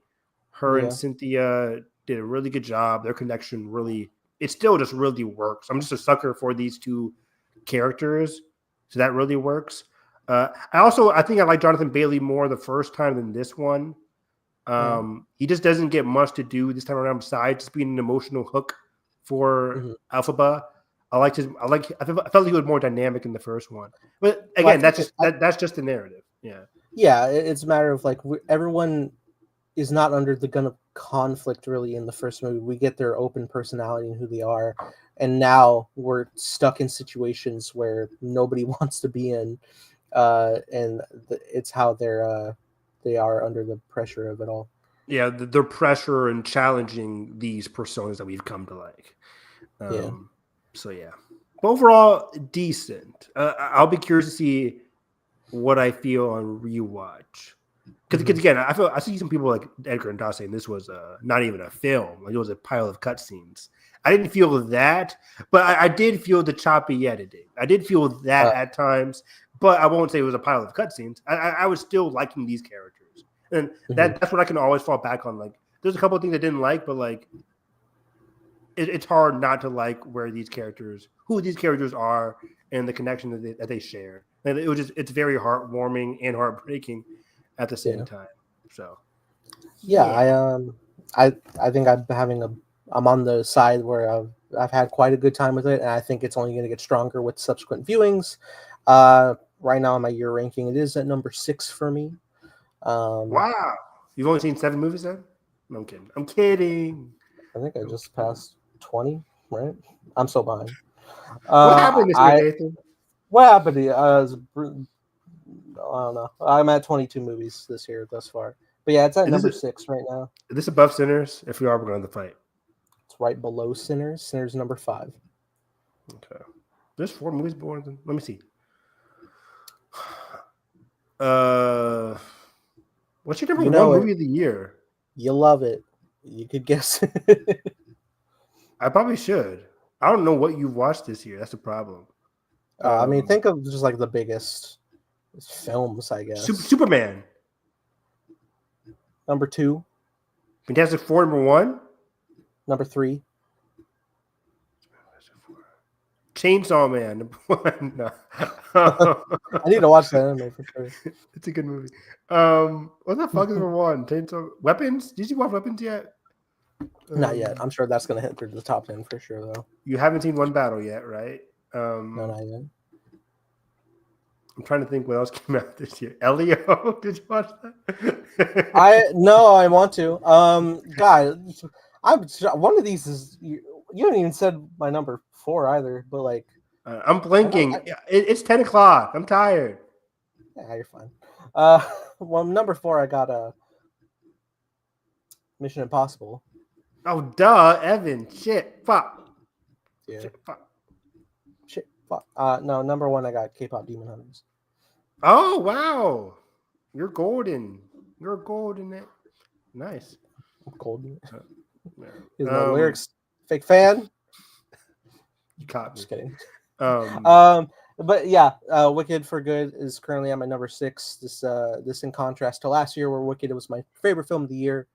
So I'm big into this, but I think that's also like a clear indication why it's so high on this year ranking as well, is because I love this world and these characters. so much. So I'm bringing that into this. Do you love this world? I do. It's changed me for good. For good, think better. Yeah. I think I have a greater appreciation for the wider world of Oz, and I would like to see more stories because there's so many books in the world of Oz for like the original stuff.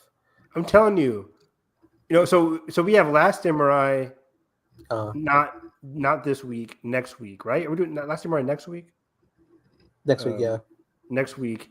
The week after that, we should do Oz the Great. I know Homeboy is canceled from Hollywood.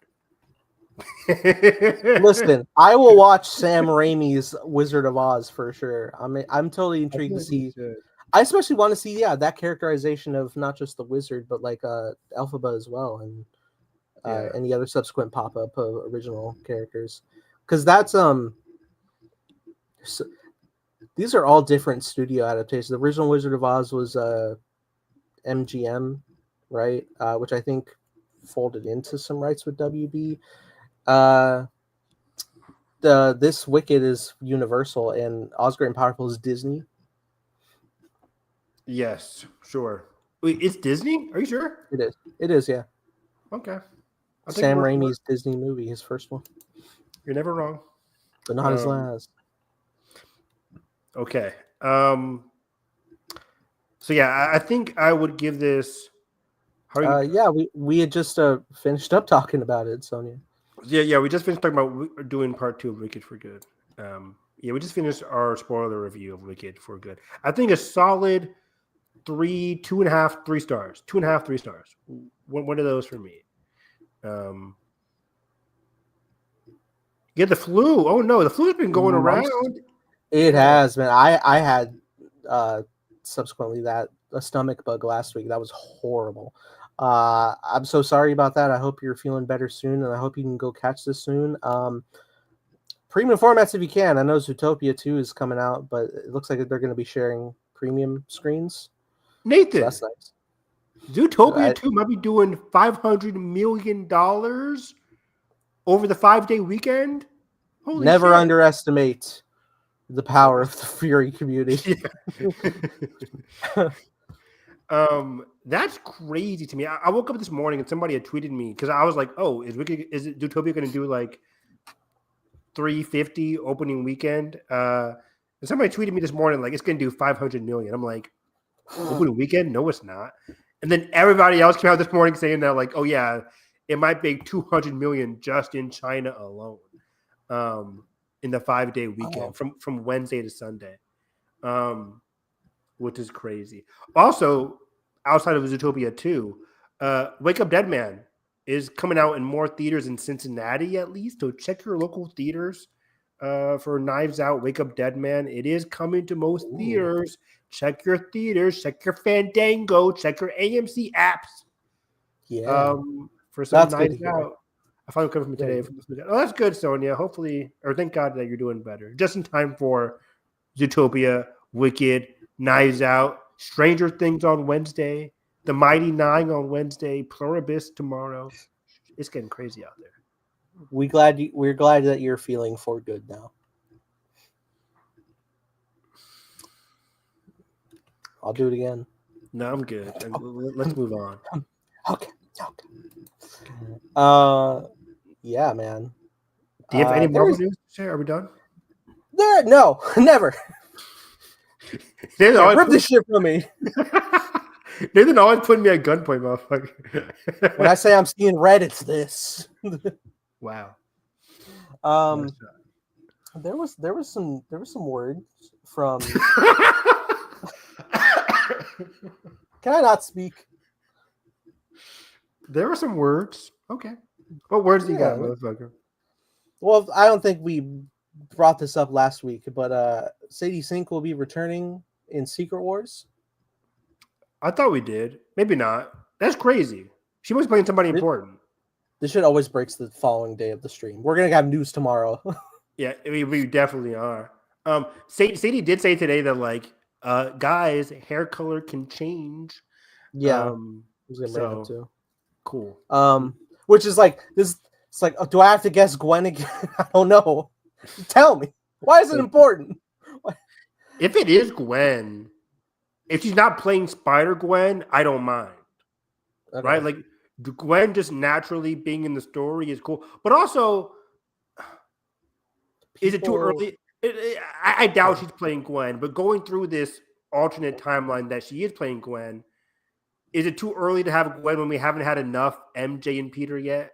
Or have we had enough MJ and Peter for it to work? We've had a trilogy of MJ and Peter where their romance No. starts off in the second movie from the jump. We had 2 and 3. We had 2 movies of MJ and Peter. Yeah. And I think their connection is going to continue during the day. There's a whole thing, like, we don't have to explore romance. Wait, your audio cut out. Say that again. They don't have to explore romance between Peter and Gwen if they don't want to. They don't. Yeah, they could just be best friends. They could just be best friends. I mean, I'm sure they do, but does Spectacular Spider-Man do Peter and Gwen, or is it just fully MJ? We were going to. Oh, but I'm sorry. The first 2 seasons is like very much like best friends. Kind of like how we got season 1 between Peter and the blue-haired girl. What's her name? In your friendly neighborhood Spider-Man. Forget her name. No, is it? No. Yeah, I was gonna say Kimiko too, but no, that's not her. No, Kimiko is from The Boys. Are we racist? Her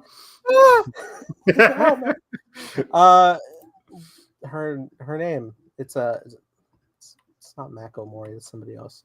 Macklemore. No, this is gonna bother me. Thank you. Hold still.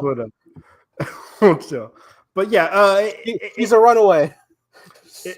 It got those vibes. Nico. Fuck. Is it Nico as Niko? Yeah. Okay. And Nico. Nico Minoru. Okay. Yeah. Nico works. But yeah. So yeah. Her being Gwen would be fine, but regardless, I don't think she's playing Gwen. Do you have any running theories as of now? The popular theory right now is because of her involvement in Secret Wars, people are circling back to the theory that maybe she is playing Mayday Parker, Spider-Woman, who would be the daughter of Peter Parker, but they're connecting it to be Toby and Kirsten's daughter, that was a theory before, and now it's coming through because of why are we announcing the involvement of her in Secret Wars unless she's nobody announced it. Okay, that's true. Nobody announced a lot of people for the record, but it was one line in the Hollywood Reporter where somebody was like, "Oh, and by the way, I think she's in Secret Wars." Sure, but it is like.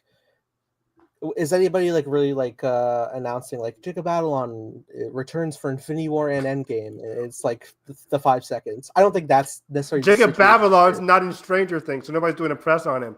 But also true. But that's another point. Is like why would you only put Sadie Sink in Secret Wars for 5 seconds? That's true. But also, her being Mayday Parker, what the fuck is she doing on Earth 616 in our world then? We would have to figure out the story there.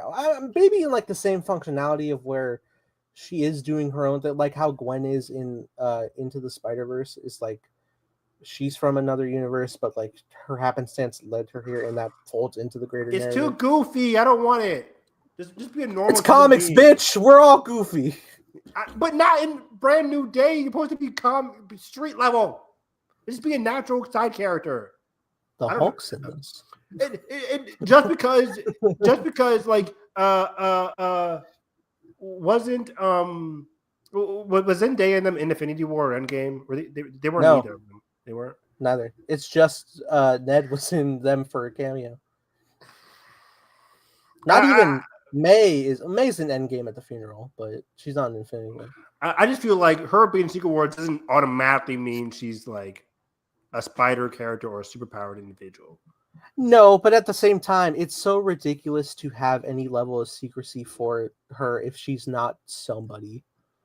That's true. Like they have her dressed up as she says as a penguin, like covered in all black Yeah. everywhere she goes. If she's just Miranda from Midtown High, like that, you could just say that. It doesn't You're matter. Why are right. we stringing along speculativity? You're right. Um, What the fuck? it, Like she, this is without a doubt going to disappoint people. It is. well, yeah, It just is. there's so many because there's so many angles. There are people who are writing off my initial theory that she's Jackpot because they only are like thinking that it's Mary Jane Watson Jackpot. No, she's not Mary Jane, but there's two other Jackpots that predate Mary Jane, so that's why I think she's one of the two. For my guess, Jackpot. I mean, that would make a lot of sense because it's street level. I can get a sense that like, hey, she's cool with Peter, but then as the story progresses, she has a deeper connection to like the main villain of the movie, which we still don't know the main villain yet. But like she could have a connection. She could be the daughter of the villain, or that kind of already been done. But like she could be connected to a villain and keep this her storyline connected to Brand New Day, or just a larger trilogy, right? Like she could be a villain turned good, for good. And that's a whole other instance in the realm of what her connection of a character could be in Secret Wars, because I brought it up briefly last week, but there was also theories that she may be playing I forget the character's name, but effectively it's like one of those spider hunter people of the Spider-Verse that like go after spider totem Spider-Men and Spider-Women in the greater Spider-Verse. If she is playing villainous, that could play into the Secret Wars events and makes a lot of subsection realms that the whole multiverse is cohabitating in. Like we saw even from some arts that one of the movies is going to have like a Hulk village and stuff. So maybe they end up putting the spider people together in one section. That could be like a targeting thing for that involvement. Maybe, I don't know. That is, again, speculative theory. Nothing's confirmed. Everything's weird. Will her hair not be red? I don't know. Is she Jean Grey? I hope not. She wouldn't be a bad Jean Grey.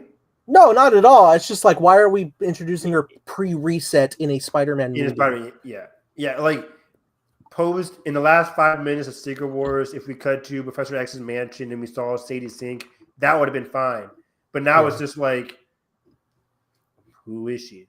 I still wonder if we see the rebooted, because I feel like the X-Men are going to be cast next year in 2026. And I do wonder if we do get like, because they're going to be cast around the same time as filming for Secret Wars is going to start, which is next summer. I do wonder if we get the new cast of X-Men, your Jean Grey and Cyclops, your new Nightcrawler or whatever, if we get them all at the end of Secret Wars during the whole, presumably, like, montage at the end of Secret Wars, however it works, in a post-reset world. Yeah, if I were to guess, they probably will stop at Charles himself and maybe Eric for those new castings. I think like you'll see the perspective of whether they stop at like a behind over the shoulder bald man in a wheelchair, or if you see like the greater view of the X Mansion and Charles there. Who's this at? Man, once again, the people playing Magneto and Professor X have such a high bar to follow between James McAvoy and Patrick Stewart and Ian McKellen and Michael Fassbender. Like, 4 iconic roles. Like, that's hard. That's hard. It must have been really scary for them back in 2011 when they were doing it. It's like, fuck, that's a whole 3 movies coming off. Granted, we're even like deeper in the connective lore, and there wasn't as many movies at the time, so I think they were like still fresh enough that you could do the balance, especially when their second movie was, we're all in the same movie, and we're playing the younger and older, which kind of palettes everything together. But also you had a good movie leading in prior to that, so I think just as long as the movie's good, that's not always a requirement, because sometimes you have a stand-up performance in a not so good movie. Exactly. And also like Michael Fassbender was in both of the sequels. Well, he was already coming off great stories from First Class, and But I also once again wonder in a post-reset world, like the whole Magneto Nazi stuff, how that works. I think you can still have even if you wrote in like a subtle thing of just like the cell mutation of their genes slows the aging or whatnot. Or an event happened with the X-Men that transported them through time. Maybe they already experienced the Days of Future Past. Who is to say? I would love that. That has happened. The Brian Michael Bendis run with all new X-Men when they came back in the past, and that's who they are now in the present day. Anyways, any other Marvel news besides Sadie Sink shit?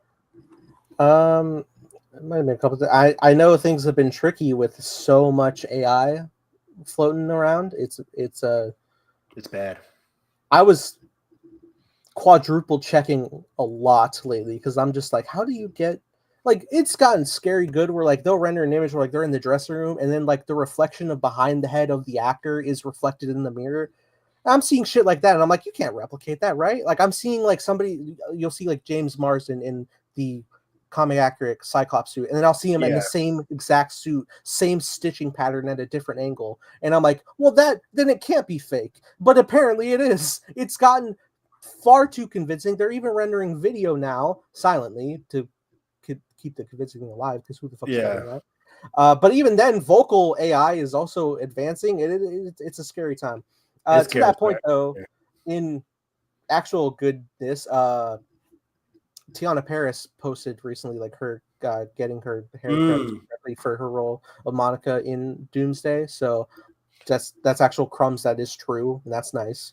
We haven't talked about this, but the rumors are saying that like because she, last time we saw her, she was in the Marvels. She connected to the X-Men universe, not like the not the Fox X-Men, but like the Fox X-Men character. The Fox X-Men actors are playing different X-Men, right?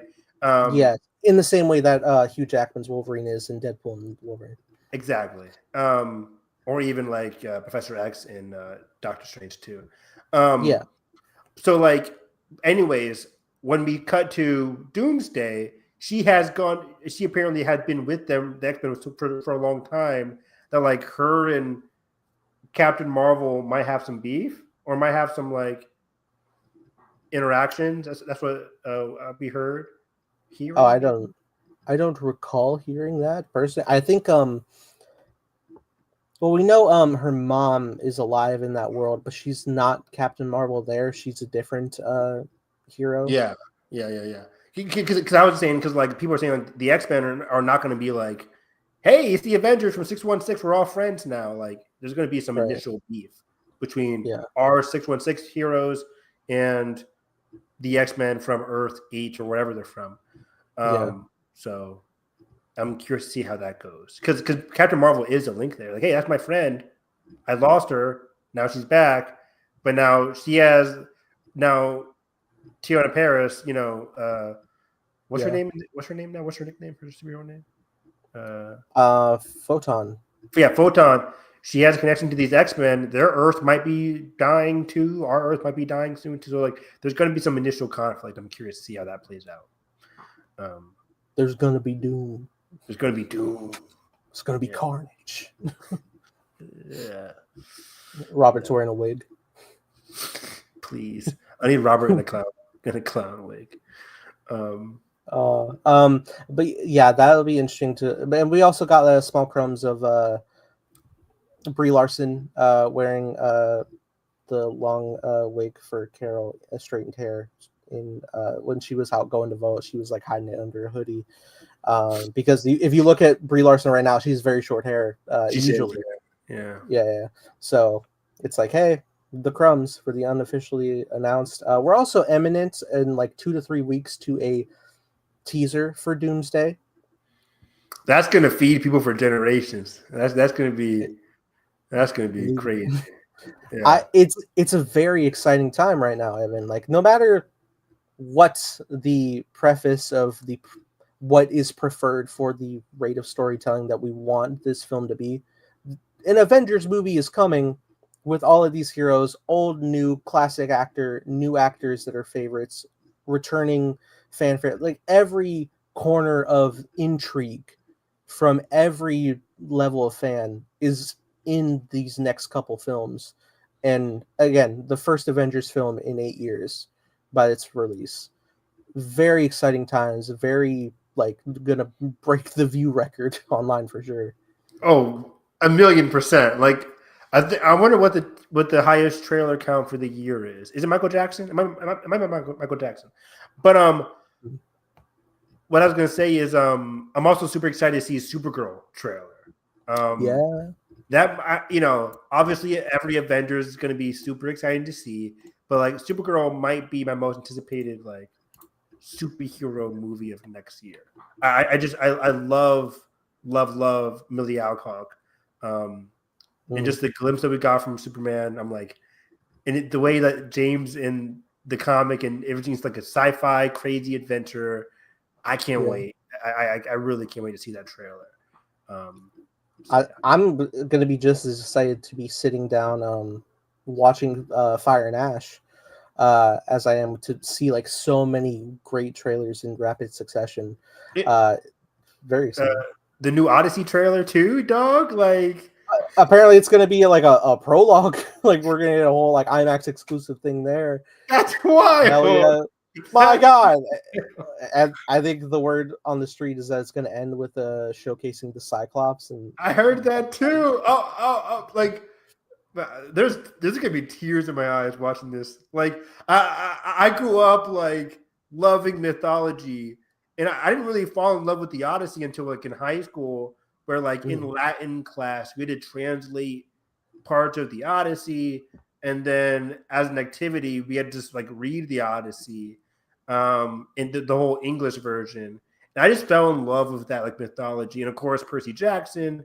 Like it's a very like that, and of course in the Iliad as well, obviously with the Trojan War. But like it's so intriguing, and to see this depicted by one of the best directors of our generation, like holy shit! Like, and if people were missing out, like we have confirmed Zendaya as Athena, which is very interesting.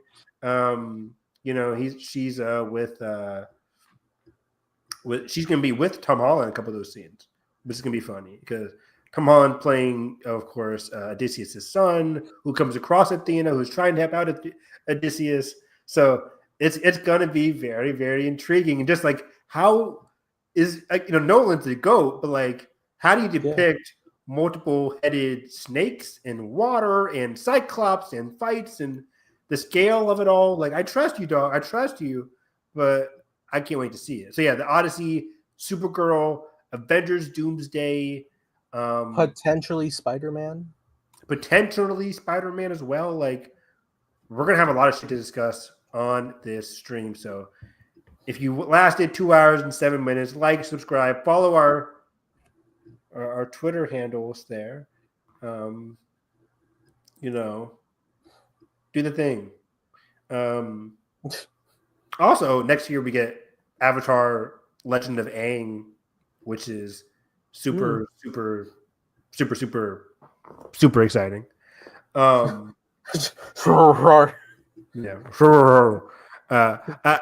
can't wait to see that initial trailer, see what the animation looks like. That's what really is going to intrigue me. But follow me on Twitter at Harris EV9. Talking all things Marvel, comic book, anime, Star Wars, Oscars. I was getting grilled this morning by the Wicked fans. I messed up, and the Wicked fans really let me have it. The Oscar shortlist came out. Not Oscar. The Critics' Choice shortlist came out, and Wicked for Good wasn't nominated in like cinematography, editing, and score. So I said, okay, like I made a whole like a bullet point of other stuff, and then at the end I said like Wicked for Good showing vulnerability, because off the top of my head, those were all three things that Wicked Part 1 got in at the Oscars. So I'm thinking of the Oscars, not Critics' Choice. Apparently, the Critics' Choice, it didn't get those nominations either. So So it wasn't really vulnerable as of this morning. And people are like, can you read? You really hate Wicked? You're really out for Wicked? Do your research next time. Like, I was like, okay. And well, this is like 11 a.m. I just woken up. I was looking forward to reading the short list. I woke up. I gave out my initial thoughts, and then I go back to bed. I wake up again, and I'm like 20 notifications from like Wicked fans, like, do your research next time. And I'm just like, okay, cool, great job. We won't fall to your begonia agenda. I know, thank you. I know. Oh my god, I do like think begonia a lot. I do. I forgot you saw begonia. That's a great. Where's that on your list? I was about to say, where is that on my list? Did you rank it yet? I must have. Yeah, I saw like everything that day. I saw Predator and Predator Badlands rocks. That's on your top 10? It is number 8, I think. Number 8, okay. I love Predator Badlands. That movie rocks. I think I have Predator Badlands right below Thunderbolts, which is right below Wicked for Good. Okay. Yeah, that's right. Begonia, I have a number. Begonia, I have number 11, just behind Presence at number 10. Presence rocks. Best dad of the year? Best dad of the year? Hey, oh yeah. Who's going in? It's been a long year, man. I forgot that was this year. It's so crazy just seeing like the perspective. Like I know when I watch so many more films, it's just gonna push everything apart more. But like I'm seeing just like the progression. I'm just like, yeah, like great blockbusters, pretty solid blockbusters, pretty okay things, and then just like it's a couple slops at the bottom. What's your least favorite movie of the year? Minecraft, which was this year somehow. Minecraft. Yeah, I saw it late too. I saw it like a couple months late. I never saw it. Should I watch it? Should we do a commentary on Minecraft? Is it that? Honestly, is it not fun? we would make it fun. I think there's enough craziness that we would have hella fun with it. It's from the same. You ever see the Napoleon Dynamite? I never got into those movies. No, that's a good one. It's the same director, and I'm like, if you committed to that tone, like they do that in the real world, I'm like, if you commit to that tone, we would have something here. But then we fall into weird green screen. Our girl from Peacemaker's in that. Adebayo. Oh wow! Oh yeah. I remember seeing her in the trailer. Yeah. But yeah. What was I gonna say? You should, before the year ends, you have to see One Battle and Weapons. Those are 2 things I think you would really like. That's true. I'm in a funny spot because I'm like, I do want to watch everything, but I also know a lot, like 9 out of 10 movies that aren't on Netflix that are nominated for Best Picture are going to be at the Best Picture Showcase, and it's always fun to like watching a lineup of all new movies most of the time. Yeah, I get that. But okay, yeah. Where can they find you? You can find me at _TimeBlazer, making a show called Time Blazer with co-star and creative consultant Evan Harris. Playing Ben, who was a lot more smart than everybody else in Oz, who are fools and gullible and believe everything. But it couldn't be Ben. It couldn't be me. Ben would have thrown hands with the Cowardly Lion so fast. He would have. He would have been like, yo, Elphaba might be right. Oh, real quick. There was a very funny sequence at the beginning when Elphaba is like, the Oz is telling lies. Yeah, the wizard lies. What did they change to? I forgot. It turns into Oz dies. Or like something like that. Like Oz will Evil dies tonight. And what's funny was like, what if somebody was just looking up and saw like Wizard of Oz lies, like saw the original message, and then like just kept on looking up and like, hey, something's changing the words. Like I'm watching it change in real time. Well, Evan, based on the narrative of fascism, you pretend you didn't see that, or they'll throw you in Juniper Hill, like in Derry.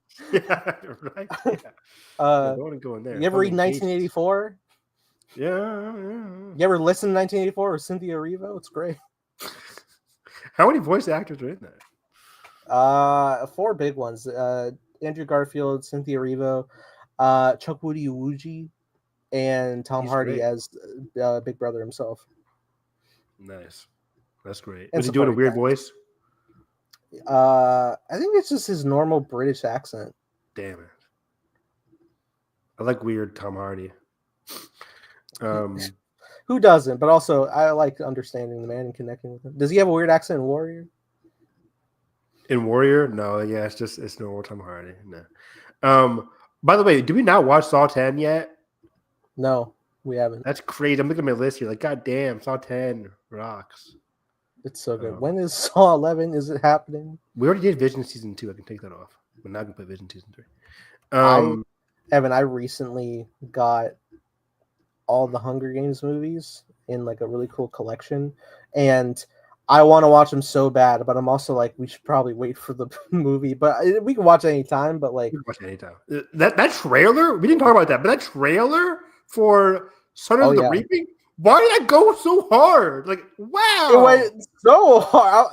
Again, like I'm watching it, I'm just like, fuck, I want to get back in this world. I still haven't seen Mockingjay Part 2 somehow. I thought you said you didn't see the last prequel movie. No, I saw that. That was great. That was great. I only like know one bit from Mockingjay Part 2, but I really don't know how any of the story plays out, how it ends. You don't know how Hunger Games ends? No, I know. I believe Katniss is a mom, and I think I've seen that shot, but I don't know the fate of any other character or what's happening. What? But you never read the books either? No, you think I read? No, I don't. But yeah, I mean, thanks. I've read them all. I haven't. I don't think you read, but like our generation has at least read two things: Hunger Games and Harry Potter and Percy Jackson. So yes, in the synergy of 2012, I think they had us starting to read the first Hunger Games book. For whatever reason, the class didn't stick with it. I don't know. I don't know. But yeah, man, I am well aware of the big boom of the young adult novel adaptation, and frankly, we need to go back. We need more. We do. I think Divergent series killed it. Unfortunately, those are good books. I wonder if the Giver movie is decent at least. It didn't look because I like that book. I did like the Giver book. I read that in 7th grade. That was my 7th grade reading book. Was the Giver, 2008. Yeah, good cast. But yeah, so catch us not anymore this week. Have a good break, everybody. But we'll be back next week for Derry episode 6 and any other craziness that goes down this week. Do you watch Stranger Things? I do. I'm caught up. Do you want to talk about Stranger Things Volume 1 when it drops this Wednesday? Yeah, I forgot it was dropping Wednesday. Yeah, man, I would. Oh God, so I'm house sitting this week, and I was informed that they don't really have any TVs in their house, so I don't want to watch Stranger Things on like a tablet or anything. So I need to figure something out. Because if not, we can. The next episode drop is like Christmas, right? Christmas and then New Year's. So yeah, Thanksgiving. So we have time if you don't watch it this week. Whenever you do watch it, we can talk about Stranger Things. No, I'll definitely configure some stuff. But episode Derry, whatever drops. But yeah, December, Oscar stuff, trailers are dropping. I can't wait. It's going to be a fun next month. Yeah, man. So yeah, that being said, hope you guys have a great day. Hit the like button, subscribe already, ring the bell so you miss coverage on all things movie, TV. See Evan do that. Who wouldn't want to miss that? I would make that my wallpaper if I could. It's not true. My girlfriend's my wallpaper, but second choice, Evan will be the lock screen. All right. Don't make me your lock screen. Every time I go to check the time, just have him be like, "Don't do that. Don't do that." Your face will be the thumbnail from the Exorcist 3 jump scare. Yeah, okay, that's fair. That movie rocks, man. It's so good. That is last thing. At some point, we need to do that thing where we need to find a way to have smooth streaming because we want to show each other our favorite trailers. At some point, that's never Exorcist 3 has a banger trailer. Yeah, it is a good trailer. I watched it. But yeah. That being said, hope you guys have a great day. Catch you guys next time.